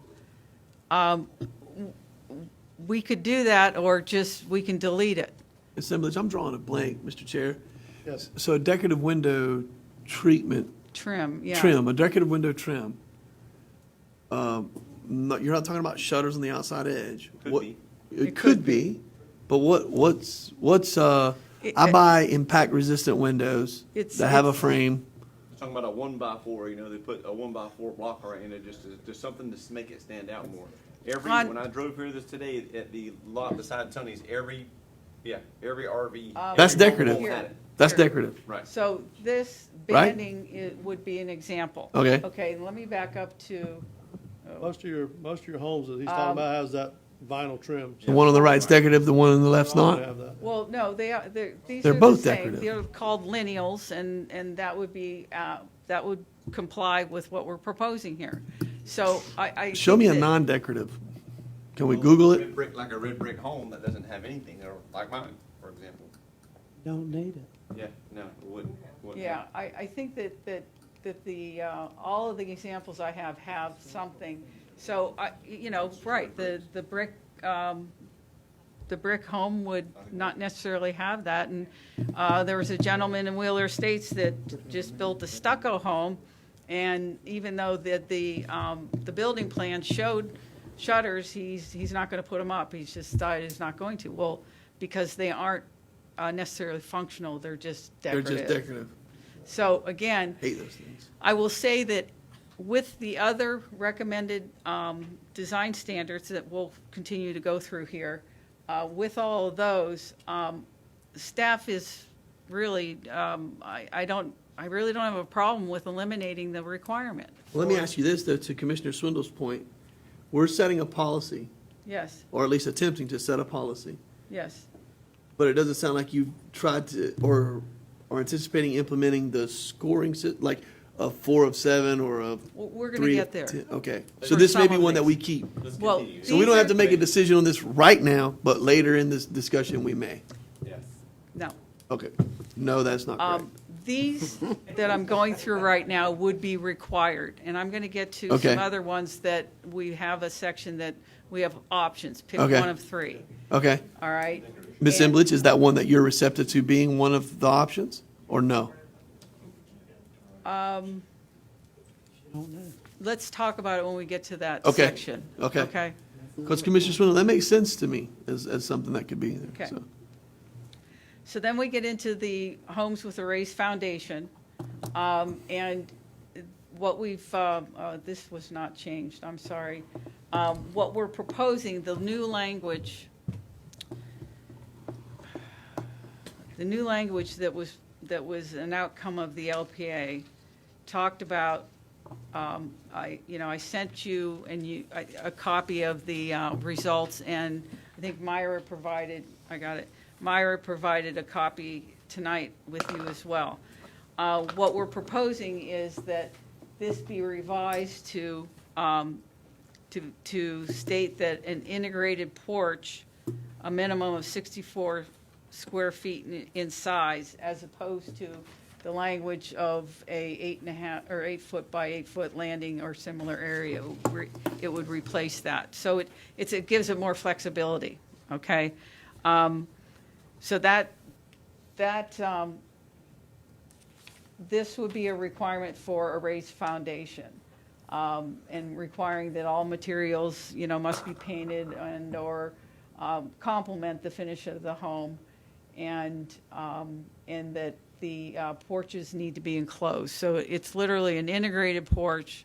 It's enclosed at the bottom, and I'm going to show you an example here. This is not a great example, but that's kind of what this is talking about here. If you can see how this is enclosed right here.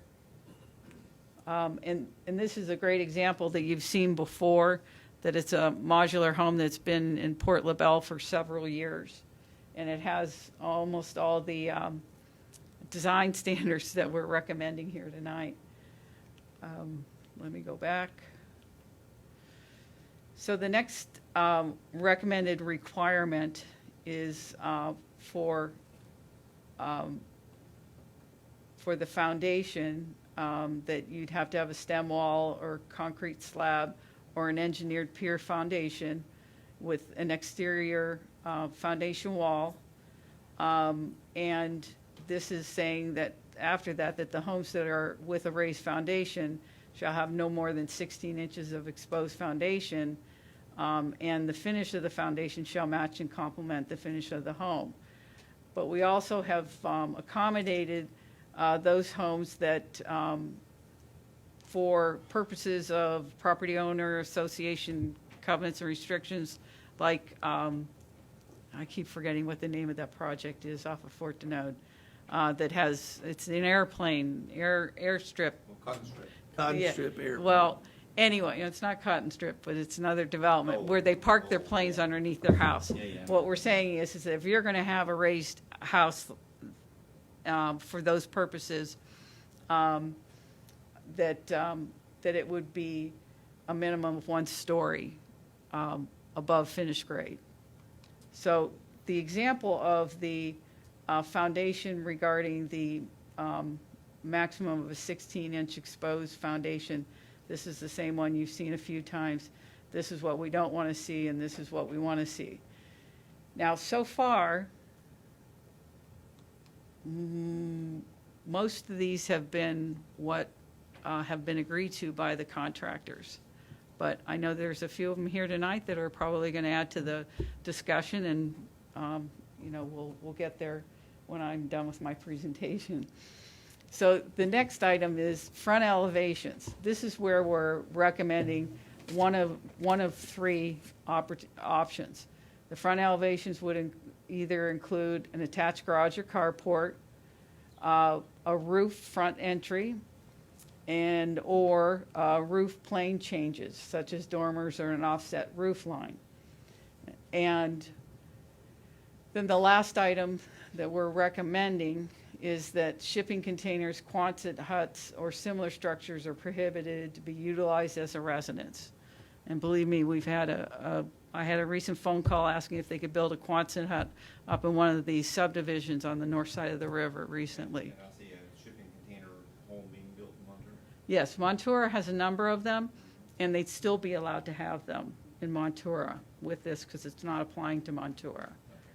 But that could change with the land use study that we're hoping to go through. And I wanted to show, let's see, what did I want to show? The offset. So this is an example of what I was talking about, the offset roof line, which is not unusual for different types of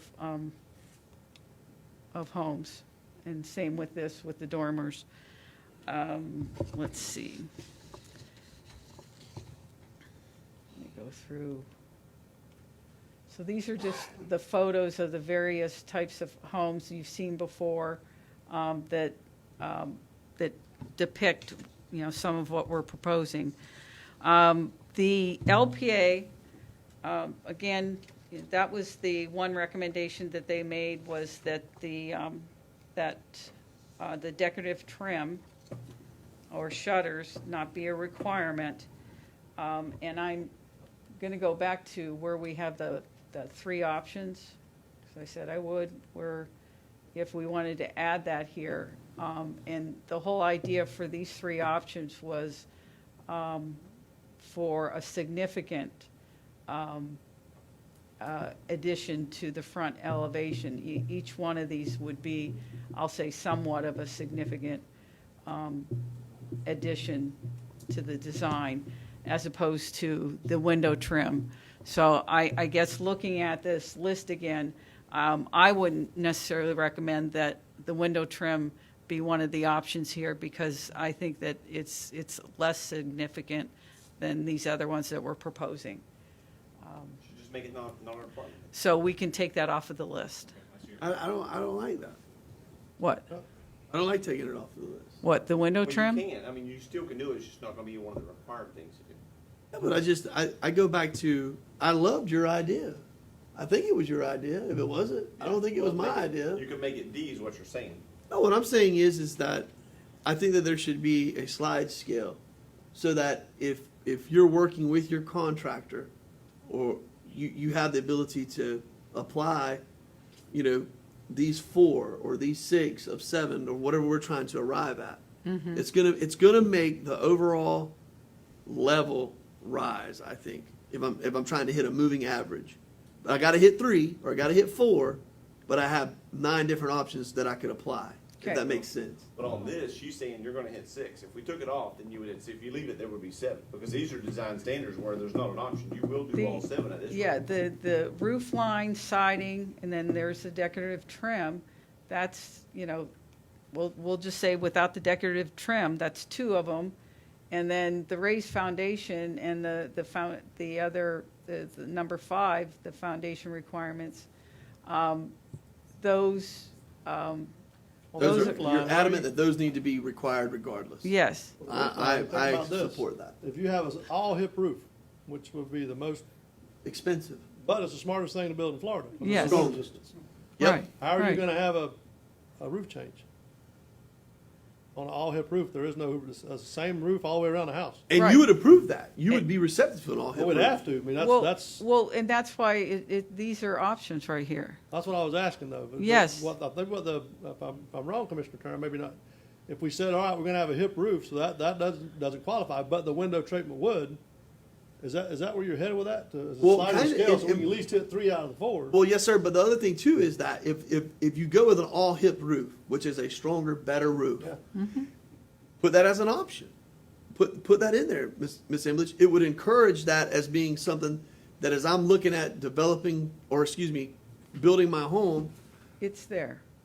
Well, the only thing is, as far as that language says, it says gable and hips must have a minimum of a 412 pitch. Okay, Right. well, you may have a gable and a hip in the same roof. Yeah. That's very possible. But Right. if it's an all-hip roof, the only ones that's not going to fall in that is the roof that has a gable on each end. That would be nothing in the middle. Then you would need something to do to break that. But an all-hip roof has no gables. It's a solid hip. It's just one continuous hip. Right. So, but the language says you read the gable and hip roofs must have a minimum 412 pitch. Right. Hip roofs shall have a minimum of overhang of 10 inches. Okay, but if you go with that part of the language that says you're going to have a different level in the roof, someone's going to technically come back and say, why would I do that? Well, that's why I'm saying that's an option. So that, you're talking about the roof changes, that's one Plus the of, dormers are offsets, right? that's not required, that's an option. Okay. Those three right here, you pick one of the three. Now, I think that's what Commissioner Turner was saying, though, if we had a sliding scale. If I need to hit 5 out of 6 and I can hit the 5, I mean, part of that could be the decorative window windows. treatment. Yeah, you know, say, okay, I didn't have this option, but I can get the decorative treatment, and you're still Yeah. hitting 5 out of 6. Some people are going to be overachievers. They're going to hit 7 out of 6. Yeah, Right. well, as I think, what I was trying to emphasize is that the ones that we're recommending be required no matter what, instead of having slow down, Margaret. Instead of having these as a sliding scale, that we want to see that specifically the gable roofs and hip roofs are 412. We want to see these overhangs as we're proposing. We don't want to see flat roofs. The siding, we want to see one of these, and there's a lot of choices here.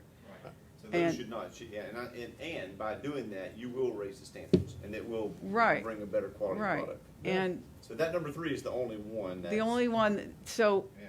then you go to these other, the next 4 and 5, we want that. I mean, we think these are important. I'm not recommending that these become an option. And so we get down to this area here, number 6, where we've presented options, you pick one of 3. So if you take away or say that we really only have, what, 6 You have 6 options. plus, well, 5 requirements. 5 requirements and then, the 6th menu. to pick. right, exactly. So that there's So only it's those. 4 requirements, actually, because you're taking the windows out. Well, if we do that, I mean, we've got, yes. So we So you have, got 1, 2, right, 3, 4, 5 with options. yes, All right? yes. Okay. So, I don't know that a sliding scale is going to be, Won't capture the quality you want. right, We want. it would, right, exactly. But it doesn't weaken it either. I mean, if you just say we want to hit 5 of 6, and you put it in there as something that's in there, but neither here nor there. Obviously, y'all aren't too hung up on it, so you had a recommendation in there you're really not sold on. That's fine. I get it. The other big conversation that night was the shipping containers to be used for storage, not a residence. Yes. And with the verbiage there now, it's perfectly fine to have. Well, yeah, As because, storage. right, that's accessory uses, and having heard that at the Wheeler Estates meeting, we will be addressing that in another round of Land Development Code amendments, is that we clarify what can be an accessory use for storage and what can't be, and where. Because there's obviously, like the storage, these storage containers, I mean, ag lands, of course, would use them. But I've seen storage containers in, I think it was Case or Evans Road, that's right up next to somebody's, fence line. There's a house right there. You got this big storage container, pretty much an eyesore. And it's, it's, In those rural areas, I hate to tell you that you can buy a storage shed for $2,000, and for a shed, it's about 5 or 6. so we, Those rural areas are gonna wanna put a container in there, it's dry, it's safe, it ain't going nowhere, Right. the wind can blow all at once. It's not gonna rot. Nope, but you put that wood shed in there with a vinyl on it, you're gonna drop 5 or 6 grand quick. That storage shed, you can buy in Fort Myers, they'll deliver it and set it up for about $2,100. In the rural areas, you use it for feed as well. Sure, that's what I'm Right. saying. So in some place like Wheeler Estates, and that's what they were saying. Some of them said, I don't care. Some of them said, well, I'd like to have it for a storage unit. And then we get it. We don't want nobody living in them, but, I mean, they're great for storage and anything else like that. I So understand. I'm just bringing that part of the conversation right, is off. that, way that, everyone knows. yes, and That's that's, a reality. It's not part of your recommendation Yeah. here, is to not have No. them for storage. no, that That would was be, what was said the other night. Residence. what? That was said the other night. No, we'd rather have the storage building look like the house. But we gotta make sure that everyone understands, so. That was said. At the Yes. Wheeler Estates meeting Right. Thursday. We don't agree with that. Right. Is that a collective we? Well- We. Who said that? Did you make make that comment? No. Somebody in the community. Oh, a community member made that Yeah, comment. yeah. No, Oh, a sorry. community member said that. Oh. Yeah, try that at Pioneer. Yeah. No, exactly. It's a a rural care area, again. exactly. So- Right.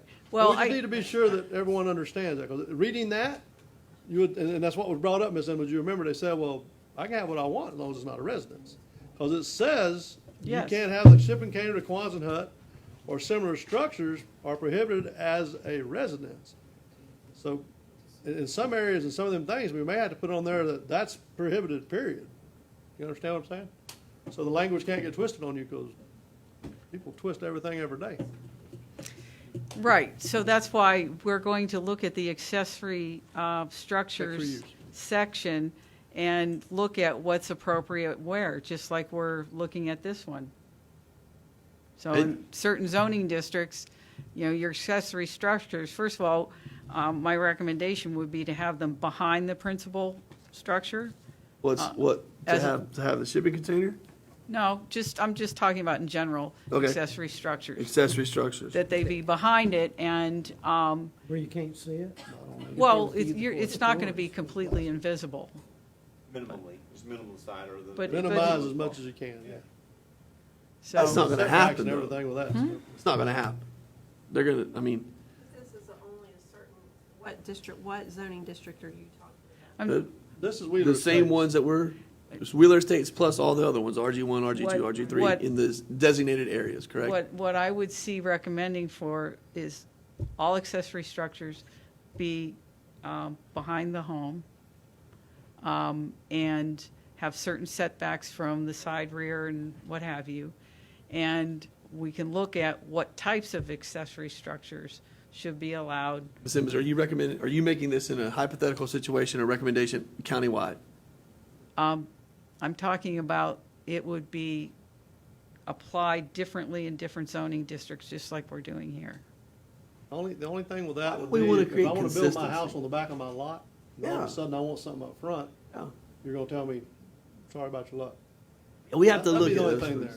I don't know. That's a tough one because, and then the first thing that my brain does is go to my outlying area of my district, and I look at, you know, someone has their 2.5 acres, they have their double wide, you know, sitting dead center of their property, and then on their far right or far left property line, they have their Connex with a lean-to off to the side. And they got their Connex up on 4x4s, or they have it up on, you know, cross ties. And I will tell you, they have power hooked to it.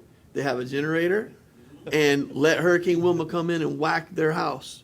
They're going to be sleeping in said Connex with a very comfortable air conditioning, you know. Right. And And- you know, Right. and I'm not saying that that's the rule, Ms. Embledge. I'm just saying, you know, it's a hard thing to balance there. It is hard. It's tough. But, you know, it's again, we need to start looking at things so that we have certain areas that have requirements that are going to maintain the look of the neighborhood. Yes, I mean, ma'am. and if it's in the rural area, well, they should be treated differently. Yes, ma'am. And And you're not saying that you want to thwart what I No. just used as an example. No, You're not just at saying all. that as we move forward Yes. and we take into consideration a neighborhood or development coming into fruition, we need to be mindful of property values, it maintaining its, you know, existence of how it's been created, so on and so forth, so that Mm-hmm. Right. there are rules, regulations, and Right. status quo being created. Well, and if you don't, what you'll wind up with is somebody that owns a beautiful home that anyone in America would love to live in, and across the pallet fence next door, there'd be someone living in a ted shed. Yeah. Because they can. Yeah. And so I absolutely agree with the spirit of where we're going here. Well, and one other thing that unfortunately I need Also to known as bring up Waxahachie. here is what you described as far as the container, you know, where they have electric going to it and a lean-to, and they're using it for whatever, can turn into the migrant housing. Absolutely, absolutely. And that's where, So If you're I, lucky, you know, that's all. Yeah. we have to be careful not to, I guess, And we almost there. Now, here's the key, though. I mean, I got that in my yard, and it's a barn. I Yeah. sharpen lawnmower blades. And Yeah, me too. I have I've got electricity, one. I have water, I want to run a Right. grinder. So it's not going to be a migrant home. So you really, it's hard to throw that out there and say, doom and gloom, here we go. The Yes, county's going down the exactly. toilet. Right. yeah, Not everywhere. no, I don't No. disagree with Those of one us that second. use that for a purpose, we've used it for a purpose since we was a kid. somebody before us used it for that purpose. So it's gonna be hard to convince me to say, you know what, you gotta put your shed in this location on your property or you can't have a shed. Yeah. And don't you run no water line to it. If it catches on fire, you call the fire department, don't try to put it out. Yeah. Don't you run no electric wire so you can sharpen them blades at night because you worked all day. I mean, come on. My man. Sorry, Strong. I'm done. That's my rant. I'm done. That's my rant. No, and so I don't think that these are conversations that are unlike, any other outlying area. I mean, I would not hesitate to say that, the commissioners in Collier are probably having to vet this for the Golden Gate Estates, communities, so. Right. We're not immune to it. So. Right. And like I said, I mean, we have to think about what's appropriate in what location. Yes, ma'am. So, I guess my recommendation would be for you to consider the recommended changes to this based on the discussion, and do we want to leave in the window trim as a requirement, or do you want to remove that and then leave the rest of it as is? I'm okay with supporting the LPA's decision of removing it as a requirement. So that, Number 7 or number 4? Number 3. Making that in the form of a motion, sir? Well, are we ready for that? well. I think we're ready to move on. Yeah. Okay, if I may, I also, the other recommendation was, or the revision was regarding the integrated porch with a minimum of 64 square feet in size. Mark, did you want to add? Right, just to be clear on that, you have that wording in front of you there. It's on the back of this handout, the two front and back sheet that she had. And I just want to be clear that at the top, the word width it shouldn't be there in my opinion. It should just be an integrated porch, a minimum of 64 square feet in size. So that would be the other change. That and removing the requirement for window trim, if that's what you all want to support. Ready for a motion? Yes, sir. I'll take a chance. Okay, I'll take a stab at it here. And don't forget, this is a public hearing. Okay. Yes, we're going to. right. We got someone signed up at the top. I moved to accept the proposed residential design standard changes with omitting number 3. Go back to number 3. That was the window trim. And omitting the revising the Language to be a 4. 64 square Okay. foot, yeah. Okay, everybody get that? You got a second? Right. Second. Okay, we got a motion by Commissioner Swindle, second by Commissioner Harris. This is a public hearing, so come on up, Kenny.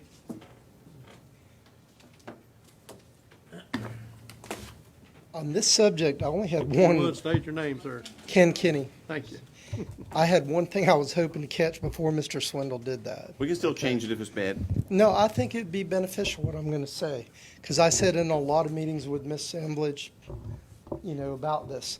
Okay, the idea of that with the trim was basically, I believe, targeted toward modular homes to some degree.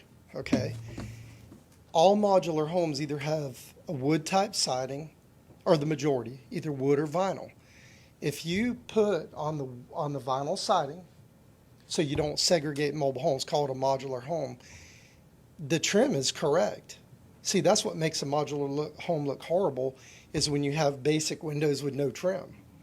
So you've got to find a way without calling it a modular home. If you have vinyl siding, require the trim. Require decorative trim around vinyl siding, whether it be a site-built home or a mobile home. Every on the lot beside Sonny's, every mobile home has it. Absolutely, so do we. Probably yours, too. But I can right? tell you, there's some people that will come in with really cheap product that will And not. will not. And so you that- think it ought to be added to vinyl siding? I think it should be added to vinyl siding. I think it was a good. It does not. When we sat in those meetings, I thought it was good. Yeah. I just think guys with brick homes or stucco, they shouldn't have to have that, and I get that. But when you put vinyl siding, the lineals look much better. Any mobile home, modular home that doesn't have it, it looks horrible. Most of them have the vinyl trims, usually 2.5 inches wide, or they'll have the J channel. So if you your fear is require- if we don't require it, we're gonna wind up with. You're going to regret it. You're going to get something Okay. you didn't want. So All right. is it for looks, Kenny? It's for looks. It is, well, it is, 'cause it looks It's all horrible looks. without it. And I think you guys were all on base. I think Margaret and staff was on base. Better. And I think the LPA was on base as far as not on a brick home, not on, block house, that type deal. But I think on any vinyl application, if you was able to integrate those words in there, that when you use a vinyl product on your home, that at least on the street, minimum on your street sides, that Required you trim. have required trim. Is that all you had issue with? That's the only thing with that. The only other thing I have is when we integrate these rules, because I've kind of caved in. Me and Margaret got kind of cozy on all of this. The only thing that well, we were probably two of the biggest problems on it. But anyway, the last thing, and I explained this to Commissioner Wills. We've got to have when we go to implement these rules, 100%. We have people that sent $3,500 or so much money off to the state of Florida to get their prints printed and come back. There's 3 or 4 of them out there that may not be back. There's got to be some type of time frame on these people that have already submitted. Yeah, but I could easily see the building department saying, "Hey, this permit wasn't submitted." Now Mr. Chair, that's the easy one. I mean, that's a December date we're gonna start. I got it. I mean, we'll That's it. we'll tag that in. And Gonna do that grace period. And just for benefit of the conversation with Margaret, I went to some meetings about the 412 roof and the nominal and the different roof lines. Okay, the home that we put out, we put 2 of them. We put one in Glades County. We put them on Hercules in Port LaBelle. Mr. Yes, Kinnear, these are modular homes. Modular homes, Okay, yes, so you sir. installed in Glades County. Yes, sir. One in Okay. Glades, one in Hendry. Okay. Okay, they were 32 wide homes, and the factory started changing the verbiage on their invoices, and I was like, "What is this?" I mean, we've been through all this stuff with Hendry County, Glades County, and all of a sudden it went from a 412 roof to a 42-inch king post. What is this about? Well, here's what I found out that is fact. When you go wider than a 28-foot home, which there's a lot of 32 wide homes, 42-foot homes, you can't get to a 412, you can't get to a nominal 412, you can't get to anything like that, but it's okay. It's okay. It should be that. Even those roofs that she looked at, that we had the problem with the roof line that said looked like a mobile home, Daryl, it doesn't even have a 312 roof pitch on it. I had it measured because I wanted to know. It's not even a 312. That's why it looks like a mobile home to you. So what we did, we went back to them, and on a 28 wide, they're going to raise the sidewalls to 90-inch sidewalls, which will give them a true 412. There's a little piece that we're going to have to install, so we will get to a true 412. Now, on a 32 wide, it's impossible. We're 8 inches short. So anything big, like a triple wide, a 32 wide, is going to have to be a hinged roof, which is okay. I mean, we figured a way to get there. But I'm just letting you know, I think I would go along with them on doing the trim on a vinyl application. The December date's unbelievable. Thank you. I just wanted to make sure I didn't get somebody screwed up that was in the middle. And then, like I said, on the roof pitch, I think we'll all get along better because, I know where we're at now.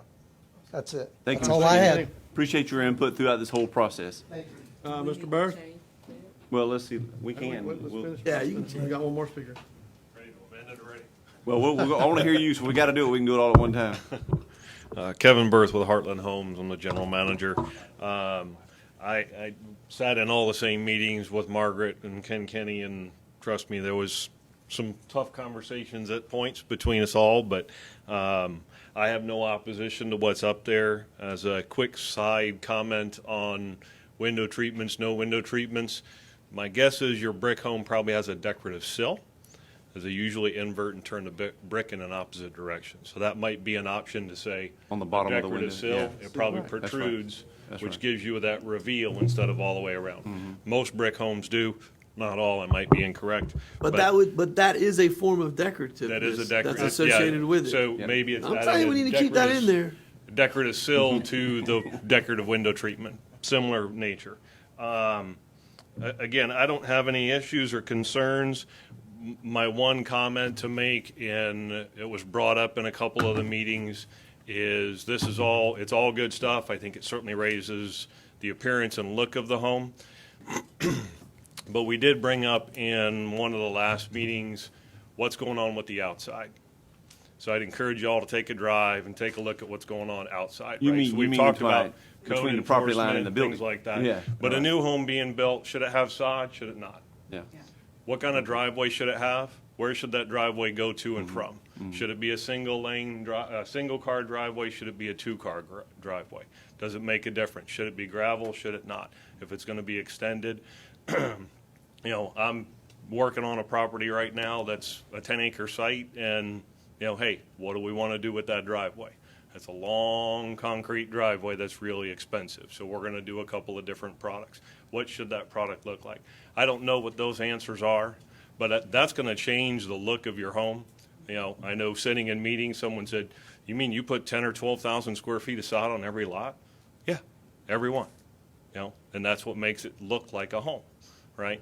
So That's why the sod industry is absolutely exploding at the seams right now because of developments of reasonable crazy impact. because of the development. So that would be my only comment. I think this is certainly a great piece and a great start. I don't want to stop its motion. Glades is dying to get it. I've been to a couple of meetings with just homeowners as well. They're looking to follow suit from your leadership on this matter and kind of quickly try to adopt right behind what your decision process is here tonight. But look at the exterior of the home. What does it look like? What does it not look like? Where does power come in? Is it attached to the structure? Ours go through a weatherhead.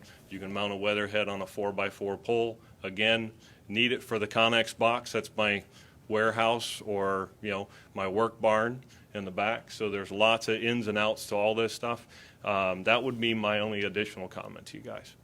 Thank You've you. also been engaged in this process from the beginning, and I appreciate you doing so. Yeah. Thank you. Thank you, Mr. Burke. Thank you. You have Do to have you a want to weatherhead by amend code. that motion, or are you good where you're at? No, I think we need to readdress it. I think the comments that all the parties have brought forward are valid, that we didn't. We'll just amend that part of the motion.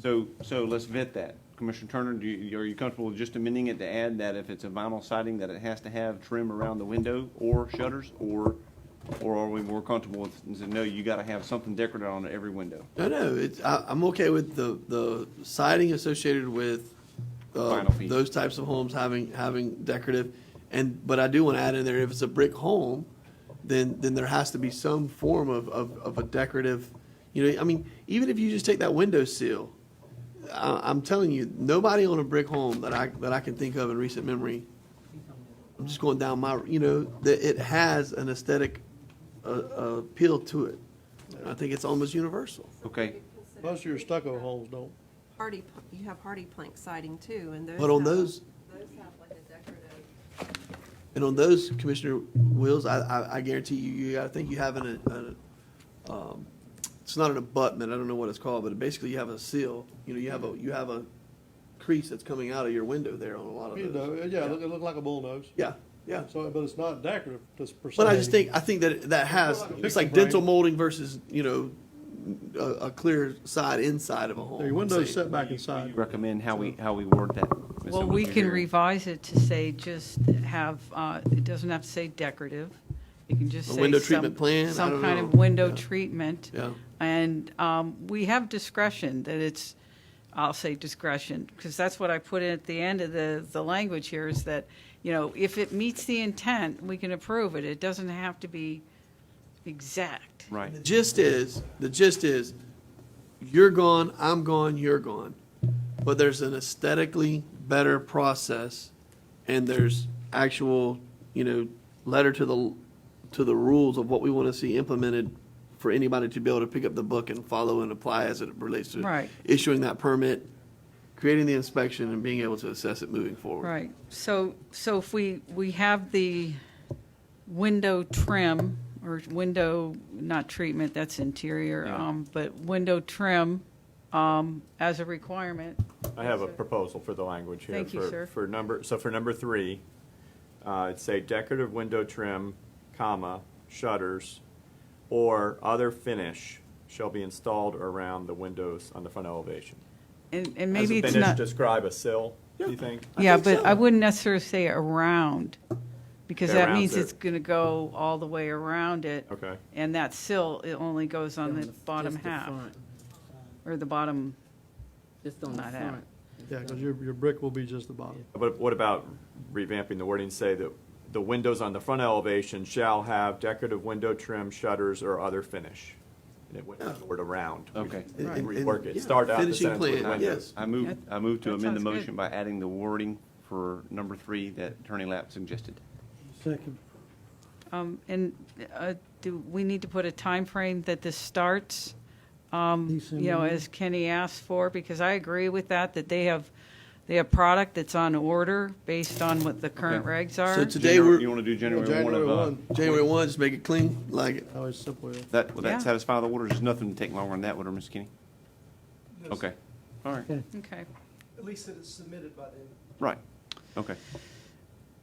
No. No, no, submitted and implemented are Yeah, completely different. No, No. I meant the permit has been applied for, that's the wording I got. Well, what we're saying is don't come on the 28th and apply for a permit. That's exactly what we're That's saying. what we're saying. Well, if we come on the 28th, it hits you by the 30th. Mr. Chair, I We can think, issue it next month if you want to, I mean. See? We're trying to work with you here. yeah, See- exactly. See what I've been working with out here? Working with that for years, Miss Emmons. I just say, I think we do time certain, January 1, the implementation, These standards have to be adhered to. yes. Just have to get them Yes. in early. Okay, Yeah. fair enough. Assemblies, Good devil's work, assemblage. advocate. Yes, sir. December 28th, they come in, they apply for, It'd be too late. still relevant. As that home is being installed, they have to be implementing the new ones, correct? It's not implemented until January 1st. Yes. So it's But not- but that house is gonna be installed way after January 1st. You follow what I'm saying? So we have to specifically So then we need to say specifically say, that it, okay, here we go, you ready? We'll clean it That- up. that We didn't the- make a motion, right, as it relates to that? Not for the timing. Well, we still have a motion, open motion on the Yeah, we floor. have Yeah. a motion on Okay, the so standards, so we probably should do a let's second one. let's vote on that current motion then. Okay. Okay, so does anybody in the public want to address this any further? It Well, doesn't there'd have be a amendment. date. Well, the motion relates to adopting the ordinance. That's just the ordinance. is all We're about. gonna adopt the Well- ordinance. Well, and the effective date needs to be part of the ordinance. I mean, you're not Okay, gonna so we do know it. I we mean, need it's to gotta amend be this part too of You can it. add another, well, You can amend the motion by consensus. Amend it again. Just amend it again, start over. we have a, You have a motion on the floor, but by acclamation, by consensus, you can all agree to amend the wording of a pending motion. Right, and we've got a pending amendment on the number 3. Number 3, and then you Can can we add add it- another amendment? Sure, if there's no objection, you can. All right.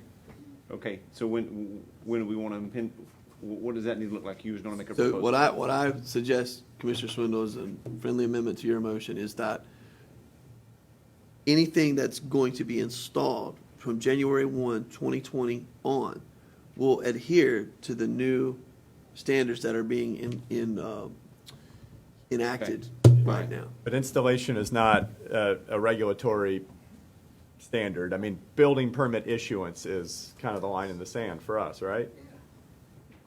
Yeah. That's what's done on Florida Building Code Yeah. 118. It's on this day, the new Florida Building Code is enacted.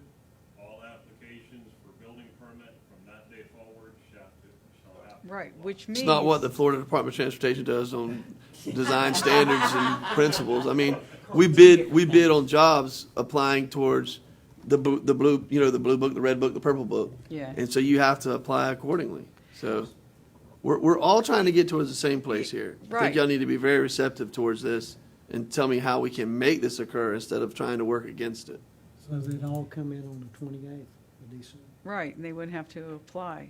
No, nobody can do that, though. They're not gonna get plans back No. on the 28th, or the 25th, or the 29th. Well, they wouldn't have that many customers anyway. No, probably. you're gonna have very few, and like the gentleman said, when you buy those prints, they're expensive, nobody's gonna try to make a mad run on the building department.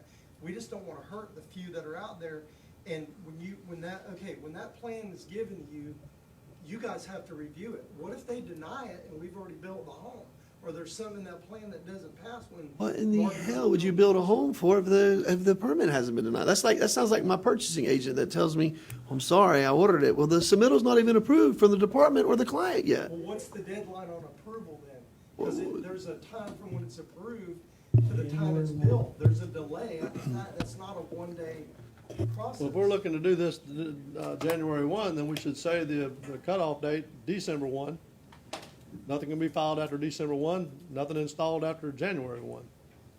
I'm willing to do that. I think, I mean, here's We're the, trying to work with you to make this, Exactly. workable, but we gotta find a way that we're trying to work the system either, so I can run in there on the last minute. Right. You know what I'm saying? there's no bigger gray area player than me. I'll be the first to No, admit well, that. we're all gonna pull it as far Yes, hard sir. as we can. Yep. But let's make this work to where we're trying to do something. We're not saying, hey, you know what, the contracts you have now are good, anything else, don't bother. And We're trying to push this out to make So- this work. Mr. Chair, what also I'm trying to avoid is the mean old bad commission or hateful old Margaret is now making us implement this and it's running up our cost or whatever it may be, or it's going to deny our ability to put someone into their home. We're trying to promote home ownership, but we're also trying to implement a new day or a new standard, so to speak. And I think we're all five saying that. And so let's find a way to get there. So. Okay, sir, you want I was going to say that the deadline or the effectiveness of the new standard would apply to applications for building permits applied on or after. Pick your date. And then that's the line Yes. in the sand. Yes. They know what it is. Everybody knows what it is. So January 1. January 1, on or Okay. after, yeah. All right, so Okay. that's the language. You want to move to amend it? You want to do it? You want me to do it? I move to amend the effective date of all On or before. applications to meet the new design standards be January 1. Or after. Or after. Is that correct, Mark? Did I say it applied correct? on or after January 1. Okay. Yeah, we got a Nothing motion by prior to Commissioner can be Swindle, effective. second by Commissioner Harris. Any further discussion? Did they get this motion down They got it. She's still writing over now? there. About an hour's motion? Yeah. All those in favor? Aye. Opposed? Motion carries. Thank you. Thank you. Hope Margaret's through. Yeah.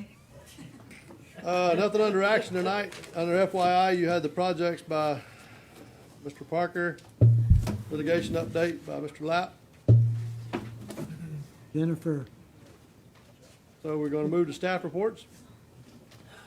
Ms. Davis. The first item I have before you is an amendment to the small building surtax ordinance request. We are just asking permission to advertise, to bring it back to you. you don't need a motion. So move. Second. Motion by Commissioner Harris, second by Commissioner Byrd. Any discussion on this? Hearing none, all's in favor? Aye. Opposed? Motion carries. The second item I have before you is the local vendor preference ordinance renewal. You have something in your packet, but we sent out a revision on the chart via email.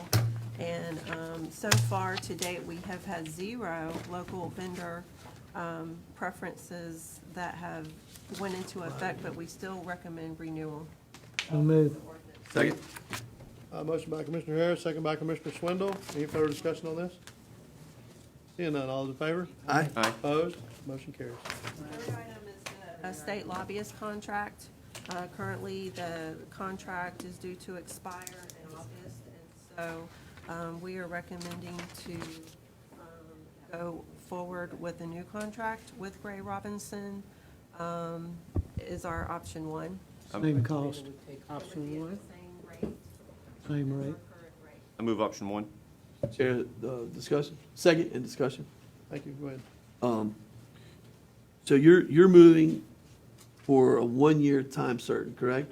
What I'd like to ask for is, unless y'all disagree, I'd like to ask for 2 1-year renewals with a 3rd-year option. I want to lock and load with these people, okay? I want them to give us a 2-year lobbying plan. I want to use their gray matter, which is a bunch of them. I've had a very enlightening conversation with their staff. They have Kim McDougal, the ex-governor's chief of staff, ex-governor Scott's chief of staff, who is sensitive to all things education-wise. I think we're going to be able to get some bang for our buck there with this same contract, piggybacking off of some items that we want to work for with the state legislature, with VPK and other entities like that. And I just think that their performance is in the dollars and cents. And so I'd like to make a stronger push that we give them a 2-year contract or 2 1-year contracts that are going to automatically renew. And then as we're going into that 3rd term, we assess the performance again and say, okay, here's where we are, here's where we've been, and then both parties agree to. Is that what? I like the 2 1-year options. Okay? Because we dealt with them 1 year now. I'm pleased with them. We went to Tallahassee, it was great. But I like to push them to see what else they can bring us. So I like the 2 1-year options. Okay. And then, Mr. Chair, also, I'd like to put in there specifics. And Commissioner Swindle, I'd really like to hear from you on this. I don't know how often we meet with them now, from a staff level or our level. I purposely did not meet with them much because they're experts at what they do, which all lobbyists are. I never met with Mr. Spratt. I never met with his son really that much until en route up there. But I would like to know what that schedule looks like, Ms. Hunter and Ms. Davis, what y'all want it to look like, what do you think is optimal. And then I think within 30 days, because we're not one of their heavy-hitting clients, right? I mean, we're not. It's just They have some bigger names. yeah, they got a Bigger couple. counties. And so, but at the same time, to respect to our constituency and what we're trying to do from a fiscal standpoint, I'd love to know within a 30-day window, past the governor signing the budget into law, I'd like to know where we stood, and I'd like to have that be a face-to-face meeting, which I think they'll be very receptive to. And then also, prior to session, actually prior to committee week, I'd like to make sure, like in this year, it's going to be September. And then the session's going to start in January, so I want to make sure that we're back in front of that, but I want to put it in writing so that we're not getting to late September, early October, we're kind of thinking about this or the other as it relates to our lobbying interest. But I want to put that in writing so that we have something to fall back on. That's what a contract exists for, so that's it. I don't disagree. The only thought that I have, I don't totally disagree. Okay, I somewhat disagree. Okay. So, look, I'm just afraid, and I like it. I'm happy with them. I think they did a good job. This is the first win that Henry has had in my tenure on the board, and that's great. I'm very proud of that. I'm just afraid that if we give them a multi-year contract that we can't get out of, that I don't want them to get complacent. I don't want them to go, Henry who? Like you just said, they got some big names they work hard for. Not that they don't work hard for us, but I think every year we ought to be able to come here and say, didn't even hear from you this year, bud. Yep. We need to do something different. And I think that we owe that to our constituents to be able to say, we're working hard with your dollars and not tying them up for multiple years for something we're not getting what we feel like is a good service out of. Yes, sir, and I completely understand what you're saying. And if we were not sitting here with $1.4 million being awarded to us, I would be telling you we need to terminate this contract. And I don't know if we go cut bait and just hang out on our own and go do our thing, which is very bad, or if we go try to go back to market and see what we can do. But essentially I've drank the Kool-Aid, and I've drank the Kool-Aid because I know how tight it was in this legislative session. I know where there were some other things that we were considering. I do feel that if our ask as it relates to the force main were around that $3 to $4 million mark, I think we would have been sitting pretty with that as well. I don't want to say we got greedy, but we were going off of the previous administration's request, which was show us the whole package and show us what you're going to do. Yeah. Now, to that being said, I think I'm adamant about Gray Robinson also, after we get the look at what our contract says with Tetra Tech, and we know that it's spelled out for X, Y, and Z to occur, then I think that conference call needs to occur between them. And I just think, Commissioner Swindle, I think when we're dealing with a firm such as this magnitude, our ability to have them understand a 730-day work plan, okay, we got the ability to really kind of go after these top 5 or these top 3 for Hendry County, and then this is our secondary ask or our tertiary ask, and then this is what we're going to push on. But this is what we all agree are our top 1, 2, and 3. I think that we're going to give them a little bit more ability to play inside ball, if you will. Going back to the force main discussion, I guarantee you, if Gray Robinson knew that they were our contractor for multi-years, now when we get out of session, they move into an aggressive conversation with DEP on the state revolving trust fund grant and those funds, and now we're sitting there with a $26,000 nut to crack yearly. But we're moving dirt and we're putting stuff in the ground and or trying to figure out. And I just think that no no disrespect, Ms. Papanaw, Emily, anybody on the staff level, but I know how many irons they have in the fire, and I just don't think that they get the ability to know all those different things. And think about their ability to pick up the phone. Ms. Papanaw can pick up the phone on our behalf now because we've given her the green light to say, go after this grant. And now she's going to have that arsenal, if you will. And then the last thing I'll close with on it is I do think that I'm not asking for a federal request. I'm not doing that. But I think that this naturally moves to a federal discussion as well, where we haven't had that since, God rest his soul, Commissioner Davis rightfully said, stop burning $50,000 or $60,000 a year on this federal contract. And I think that we can get a little bit of leaning on them on that with this 2-year movement. That's just my thoughts, with no raise in the bottom line there. And I'll just close finally with, I remember when Commissioner Davis said that, and there were some people that were very mad about that. And then finally, for the first time in my tenure, I got a call from our federal lobbyist wanting to talk to me about what they were doing for us. And I thought, well, there might be a coinkydink between Commissioner Davis saying we ain't struggling a check and y'all can go do what you do, and them calling us and trying to reach out to all the commissioners, you know. And I haven't had that problem with this lobbyist. So that's it. Yeah, a bunch. Like I said, I'm not in a disagreement. They moved me, but I don't have a problem with the 2 years, but year by year. Okay. With it being said, if we're not pleased at the end of the first year, we have the option to go out. But I am in, agreement with that. Did they ask for 2 year? No, sir, I don't think so. They didn't. And I did tell them that I would only go for a year, because sometimes we can, stick a straw out too long, get it cut off, and I don't want to get it cut off.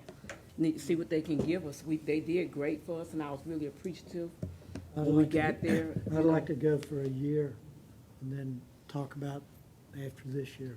Okay. And to be honest, I was in the same place, Commissioner Turner, and I even said vocally that, if things hadn't turned out the way they did, I was ready to move on as well. Yeah. So it really, I understand the behind us, okay, we're behind you, we're gonna put you for 2 years in here. I do understand that, but I see the other as well, so I could go either way on this one. Well, listen, did you already make a motion for us to approve? Have not. Has any motion been made? I don't think it has. No. There's not a motion. Well, on the floor. I Move am, option I one? thought Mark, I think. I did that? I We did. got I a think I motion might and a have. second. yeah. Yeah, that's right. I moved it. Second You for seconded it. discussion. right. That's what I right. thought. You didn't put a Couldn't time remember. on it? Not. 1 year? Did not. Okay. So I think the consensus, Mr. Chair, is for a 1-year renewal. Is that correct? Is that what you're thinking, Commissioner? That was where I was leaning. I'm listening to you. I'm not as dug in as I once was. I understand your point. Let me ask this. For something that may make us all feel a little bit better, can we put language in there that says, I don't know, a 60-day out or something? I don't know. I just look at it from, I think that there's buy-in on our side as well that gives them a level of comfort and wanting to support more if we give them I see what you're saying. I don't want to say a multi-year, but it is. It would make me feel more comfortable, or at least if we said, look, give us, I see what you're saying. Give us a 60-day period where if you're not performing or we haven't seen from you or whatever, then we've got to cancel this. Yeah. That should be standard on any of them, even if it was a 1-year period, even if it was one. Ms. Davis, you have an Concern in opinion your on face, that? Mr. Lapp? No, I'm just unclear. You're talking about still 1 year, or you're talking about multi-year? Well, I would multi-year agree with- to 2 years easy if we could say, look, after a 60-day period of, Like, basically, we have to give a 60-day notice that we're going to terminate. Right. And just to be clear, as far as how they're paid quarterly, and it's just. nothing affects that. Right. And they still get their checks, so if your effective date is Right. past one of their quarterly payments, they'll still get that quarterly payment. That's exactly right. But That's I the don't think that's nature. the biggest issue. The biggest issue is being locked into something we don't want to Right, be. a multi-year contract. Right. We need to, I don't mind agreeing to a multi-year contract as long as we have an out, for performance reasons. So what is the motion then? We So Amend it. amend the motion to a 2-year contract with a 60-day out clause and the ability for a 3rd-year option as we get into that. I'll second the amendment. Okay, so we got a motion by Commissioner Turner, second by Commissioner Swindle. Any further discussion? And to be clear, the 3rd-year option is mutual. Yes, mutual agreement by both parties to be reviewed, and I want that. I mean, that's also something that I think we ought to write into the language as within the 30-day window of the governor signing and the budget coming into law. Because, I mean, here's the reality. They were just filling out the whole cabinet and their staff and everybody. Now, we know that's a 4-year lock, you know? So well, it's 3 more years, rather. They're going to have to deal with that cycle. So we can move that. So what, you're talking about contract language that would say something about after session? Yeah, so within 30 days of the governor signing the budget into a law, we will have a face-to-face sit-down with our contract lobbyist every year. And that's with the board or with staff? Staff and the board. I think At it's a board meeting, then? Yes, sir. No, it doesn't have to be at a board meeting. It could be an individual Be an meeting, individual. just like what happened. But it's imperative that Ms. Davis, Ms. Hunter, you know, the people that are walking the halls with us, that are engaging in this process, are hearing exactly what our thought processes are and are keeping us in line, so that Commissioner Turner's not going in there and coming out of left field and saying, hey, guys, I know that the board said we have these 3 priorities. But what I really want you guys to focus on is, candy cotton machines for LaBelle downtown revitalization. What are you talking about right now? You sound like an idiot. And staff needs to be able to feel comfortable to say that. And then you need to bring that back, staff, to the board meeting, and we need to chastise the heck out of whichever commissioner asked for candy cotton machines. Or is it cotton candy machines? So- LaBelle downtown revitalization. So do we know what would have happened if Scott would still be governor? If Scott would have been governor, Would we still got this or not? I don't think we would have gotten the $1 million for the force main, no, sir. That's what I meant. Yes, ma'am. So we first had the option 1 by Swindle, seconded by Turner. Now then, Mr. Turner is amending Mr. Swindle's Correct. option 1 to include this. Yes, ma'am. That's correct. Okay. Yep. Which will be, Then we had the second by Commissioner Swindle. 2 one-year contracts with a 60-day out clause. Is that right? Well, I understood it to be a 2-year contract with a 60-day out clause. Okay. That's what I understood you to say. With a 30-year option. 3-year. Okay, with a 3rd-year option. That's what we said. Mutually agreed option. Yes, ma'am. And in the contract now, within 30 days of the governor signing the budget in, yes, ma'am. Yes. Any more discussion? All those in favor? Aye. Opposed? Motion carries. Opposed? We got 1 nay. 4-1 vote.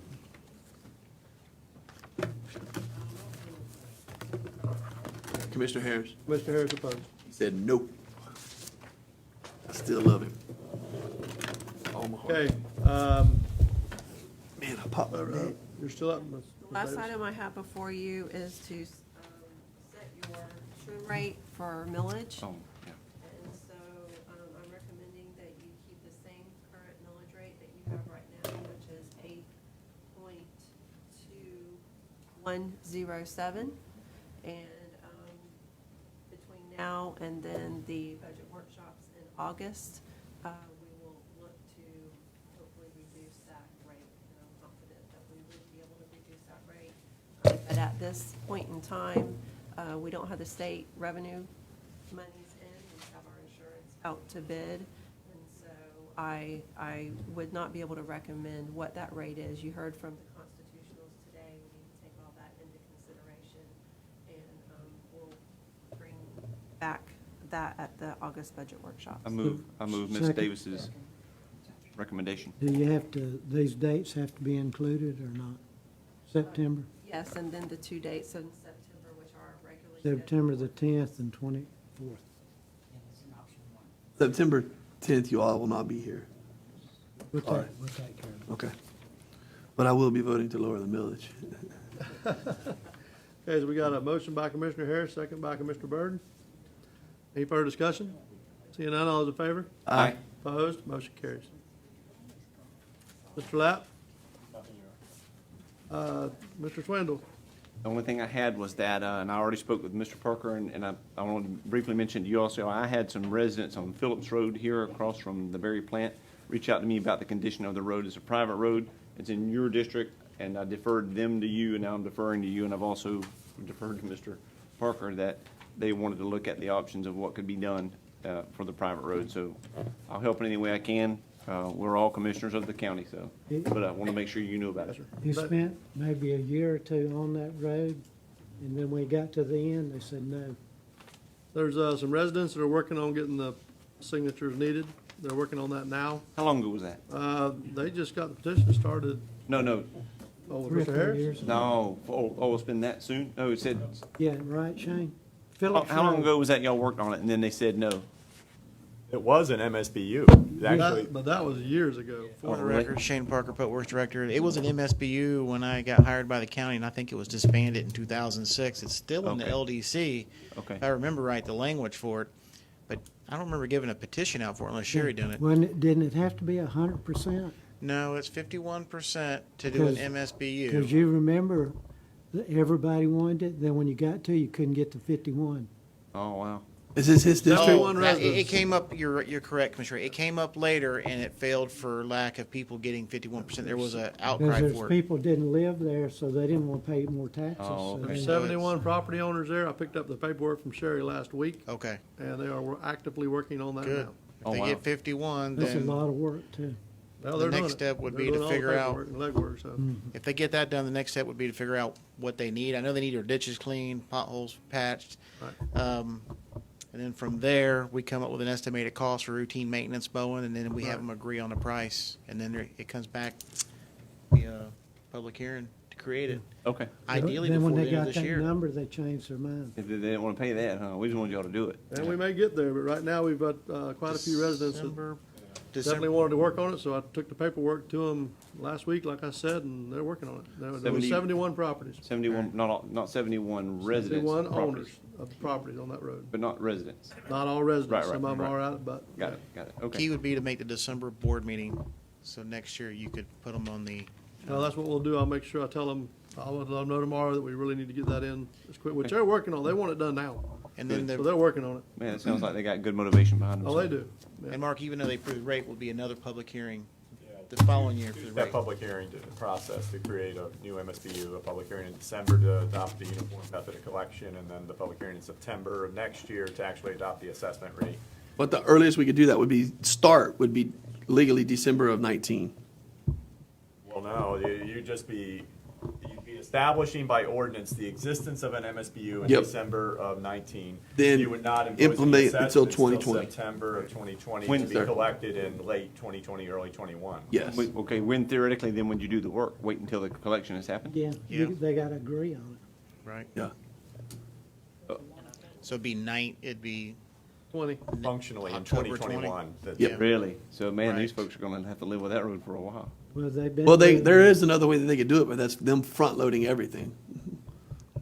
We Probably did ain't do gonna it. happen. No, Did they one ain't time gonna with a lighting district, I Yep. remember. Yeah. Maybe they But that can was an patch. emergency situation. Maybe they can patch to get by, but if they front loaded, that would be a way more They got- affordable. Is it a dirt road? Let's pave this old pavement with big holes in it. Some of them patch it and go, and others, they don't Yeah. patch it. Thank you, Mr. Parker. That's all I have, thank you. Ms. Byrd? First of all, I'd like to thank staff. We do have a lifeguard, have some lifeguards. They really put in a lot of work to try to make it happen. So I appreciate, I want to say to Tracy, good job on the book. She said it That's not a wasn't, joke, Tracy. Thank you. she said it wasn't nothing to it. You wasn't in the office. I understand why it happened. She had more time to do it. That's right. Thank you. Mr. Harris? See, Jennifer, before I left this afternoon, I'm gonna ask you a question. Okay, they called me and said, EMS showed up, Henry County EMS, and they would not take them to Florida Gulf Coast or Lee Memorial. Is that true? Well, it would depend on what kind of call it was. and Well, I don't, they had to go to the hospital. So it would depend on what type of call it was. Depending on the type of call and the severity of the call, they will take them to maybe Health Park, say it was a cardiac event or something like that. If we were to have had all the other units out of service and it wasn't a life-threatening call, and they were, for example, if they were wanting to go to Health Park, they probably would have said, no, we need to take them to Was this here, they wanted to go to Florida Gulf Coast or Lee Memorial, and they said, nope, Lehigh or Clewiston. Well, I can try to get the specifics of that call. Okay. Into it and see if there was legitimate Okay. circumstances. Because I was over there the other day when they was loading the guy up, and he said, I want to go to Florida Gulf Coast, and I said, no problem. I said, And it really does depend on the kind of call, because that, is if. Liability. It's liability, because if we have that last unit and it's going out of county and it's going all the way to Gulf Coast, and let's just say it's, something minor, and then that other call comes in for 911 and we can't cover it, and so that's why we do that. But wouldn't it also be though, Commissioner, if someone's having a cardiac event, you want to triage them and get them to the closest facility? They're gonna go to Health Park, more than likely. If they can make it. So if they're having a cardiac event, they're not going to, you're in Clewiston, you're in Montura. Okay, so that's different. That's a different story. Oh, okay, all right. On this side of the county. On this side of the county, they're having a cardiac event, they're taking them all the way to downtown Fort Myers? No, so that. Where's Health Park? That's trauma. Over Health by Park the is beach. closer. Beach, yeah. So that's the cardiac. Okay, That's the cardiac hospital. okay. And also the hospital, and there's so many things that go into each thing. So depending on the hospital, if they're at capacity, they could call ahead and the hospital could say, our ER is full, we're not taking anybody else, you need to go, to this other place. And so they know that a lot of times before they even roll on the scene. Because There's a lot of a different couple of variables. weeks ago, Bill McGill got sick. He has cancer. And he wanted to be transferred to Lee, I think. They wouldn't take him, so they had to take him in a car.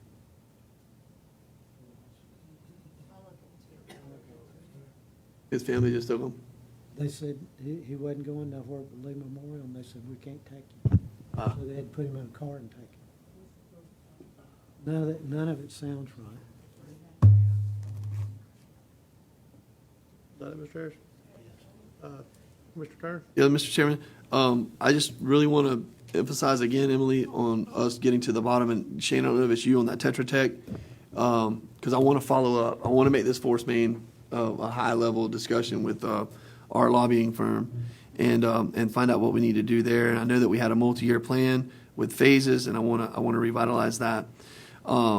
There's been a fair amount of chatter as of late with our fire department, and I don't know if it's fair to say our fire department as much as the City of Clewiston's fire department, but I believe that it was, if the messages that I'm getting from my people are correct, it was articulated tonight that the county, us, are on board with bringing health insurance, life insurance, and workers' comp on board with the county fire departments. And if y'all know something that I don't know, I would love to know about that. I know that you've met with some representatives from the City of Clewiston Fire Department. All of that saying, it's a bigger discussion. I think that we need to have a workshop of sorts. We need to really drill in on what our fire departments are doing, what those costs to services are that are being provided, and I want to drill into call rates, what kind of calls they're responding to most frequently. I want to get extremely educated to this process because I'm very ignorant to it because we haven't looked into it for quite some time. I want to see the call volume differences between LaBelle versus Clewiston, Felda versus Montura, so on and so forth, and then what level of service we're giving. So I would hope that y'all would be receptive to that, and I would ask our county administrator to bring back some solid dates. But I'm going to be honest with y'all, I don't want to wait until the end of September. I want to I know our schedules are nuts, but I want to move this conversation forward. And if it doesn't work out to where we have to wait until October, I completely understand. But Are they part-time? They're all voluntary. everyone's part-time. Yes, They're sir. all volunteers? Yes, sir. So are they talking about personal? I honestly do not know, Commissioner Harris. I brought up something to Jennifer a couple of months ago. I don't know if you recalled about the insurance that came when they started talking about the firefighters that they had to have. Is this what he's speaking of? That doesn't apply to, it is not. That what you're talking about does not, that was a state law that was passed, and that does not apply to volunteer fire departments. So out of that, because it doesn't apply to them in certain benefits, some of the representatives from the City of Clewiston Fire Department met with city staff, and then they also met with myself last week, and they were requesting and letting me know that they were going to be going to the city meeting tonight, I guess, and talking at one of their budget workshops to the city commission. So it'll be interesting to see what their feedback is on that they were requesting disability and life insurance, and because if they get hurt, right now, workman's comp kicks in to a certain extent, but because they get paid like on a call, it's not a lot of money. there was a discussion about health insurance, and it's just an astronomical amount, and I don't even think we could do that if we wanted to do that, because you have to be full-time. I explained to that, you have to be a full-time employee or 29 hours or more, but it doesn't apply to volunteers. But as far as the disability and the life insurance, I understand their concerns, but as far as raising additional dollars in the fire departments, that was decided in June, our last, and so we can't do that this year. But in looking at the dollars that they're looking at for the city of Clewiston, from our perspective, we're looking at the entire county, so we would need to see consistency for all of our county departments, and so it's a big discussion. It's a big discussion, so I just wanted To have in yeah. a very short amount of time, Yeah. if they're looking to do it this year. And I don't even know that the monies are available this year. If you all, let's just say you all agreed and that's what everyone wanted to do. And so it's a conversation that needs to be had, but there's a lot that needs to be looked at in our fire departments as a whole. We need new agreements. Maybe more money for the MSBU, I'm just saying. But I guess so for me is y'all are all kind of being hit with this first time, right? Yeah. As well. So I mean, good. I'm glad to hear that. But I want to find out exactly what was stated tonight and how it was, because I hope that lines are crossed and that there hasn't been a miscommunique of representation that the county is on board with anything whenever we haven't vetted this out. And you know, I just think we're all mindful of things from a fiscal perspective, not to mention the protocols that have to be applied as far as it relates to the MSBU and when you're going to implement that. And then third thing is just same exact conversation, but recreation. I don't know what we've done on east side of county. I'd love to see what that balance fund looks like. That's a great point of pride for me personally, is that we were able to balance that out, and that took this entire board making some very uncomfortable uncomfortable decisions that made a lot of people very frustrated, but at the same time, it was the proper thing to do from a fiscal standpoint. And I think now we're in the black. I want to make sure that the services are being rendered, but I want to know what those services are, and then I want to see how that also correlates to what is the school board's agreement. How I've requested this of the school board, I haven't gotten it back yet. I'm going on probably 6 or 8 weeks now that request has been out there. We give, I want to say $150,000 a year to the city of Clewiston. I don't know if that's correct, but it's a number in there. It's time certain when that has to go. Who's we? The Hendry County, East County Recreation, MSBU. Okay. Yeah, you know what? I think it is 174 and some change and rounded up 175. Anyway, that makes sure that the 60%, 40%, or 2 people, I don't know what it is, that utilize City of Clewiston recreational facilities get charged the same rates to be able to utilize any of said facilities. At the same time, I feel that it's only prudent that the City of Clewiston receive something from the Henry County School Board. Doesn't have to be anywhere near that kind of figure, that allocates towards the baseball field that the City of Clewiston provides services for, keeps the lights on, keeps things looking great, and allows for city and county residents to play high school baseball on that field, along with some things that happen at Kane Field. But all of this, the major catalyst is because the school board budget roughly plus or minus $93 million. Will you agree with that, Commissioner Swindle? $94 million. We went up a little. Okay, so we're going to say plus or minus $94 million. Well, the request that I have into the school board, as you all know, I refer to myself as a Tiger Booster, but I'm going to technically try to become one. And because I'm a big proponent of CHS football, and we're going to beat the Cowboys this year. Not happening. Yes, it is. And we're going to have a friendly wager on it. But my goal here is to understand exactly what the school board is pushing into athletics and what they have done historically, and then how that works out to the overall budget. And I'll be frank, I would love to know what that looks at, because I'm trying to understand. There's only so many wells that we can go to, and I'm a supporter of the Gold Rush. I believe I do a sign at the LaBelle Booster Club. I know all of y'all did as well this year for Tiger Booster and all that stuff. That's a minuscule number in the grand scheme of things, right? But at the same time, for a $94 million budget, when you start talking about $100,000 that we're trying to raise repetitively every year, and then those dollars are going towards paint or keeping the lights on at Kane Field, or making sure that the bulbs are all in at the baseball field scoreboard. I got a problem with that as it relates to a $94 million budget. And we need to be making sure that the taxpayers are putting in their part, but at the same time, the people that are trying to underwrite it on both sides are also, getting the best bang for their buck. And so, Do you remember we met in Clewiston with the city commission? yes, Paul Paletti? yes. And I thought they agreed to pay the city so much money for those parks. They did, but let me be real direct. I am very, very We don't know the distrustful of government, ours included.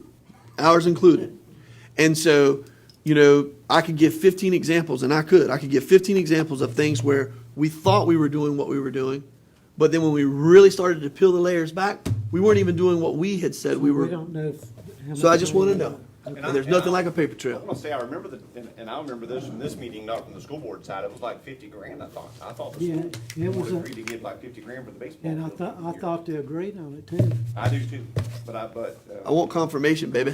Mr. Turner may be right. Yeah. I don't know. Well, I suspect they're doing it. I suspect there's a check going every year. we'll Just find want to out. see it. We'll find out. And of 94 million, I want to know how many, all those details. I want to see it. Yeah. You show it to me. It's black and white numbers. It should be transparent. Just give it. Think what you could do with 100 in LaBelle and 100 in Clewiston. And I guarantee there's not a taxpayer out there, but I think that those dollars are there. We just have to find them. So, $200,000. oh my gosh. Yep. That is all for me, Mr. Chair. We're gonna get out of here. I have nothing, mission adjourned. I like it.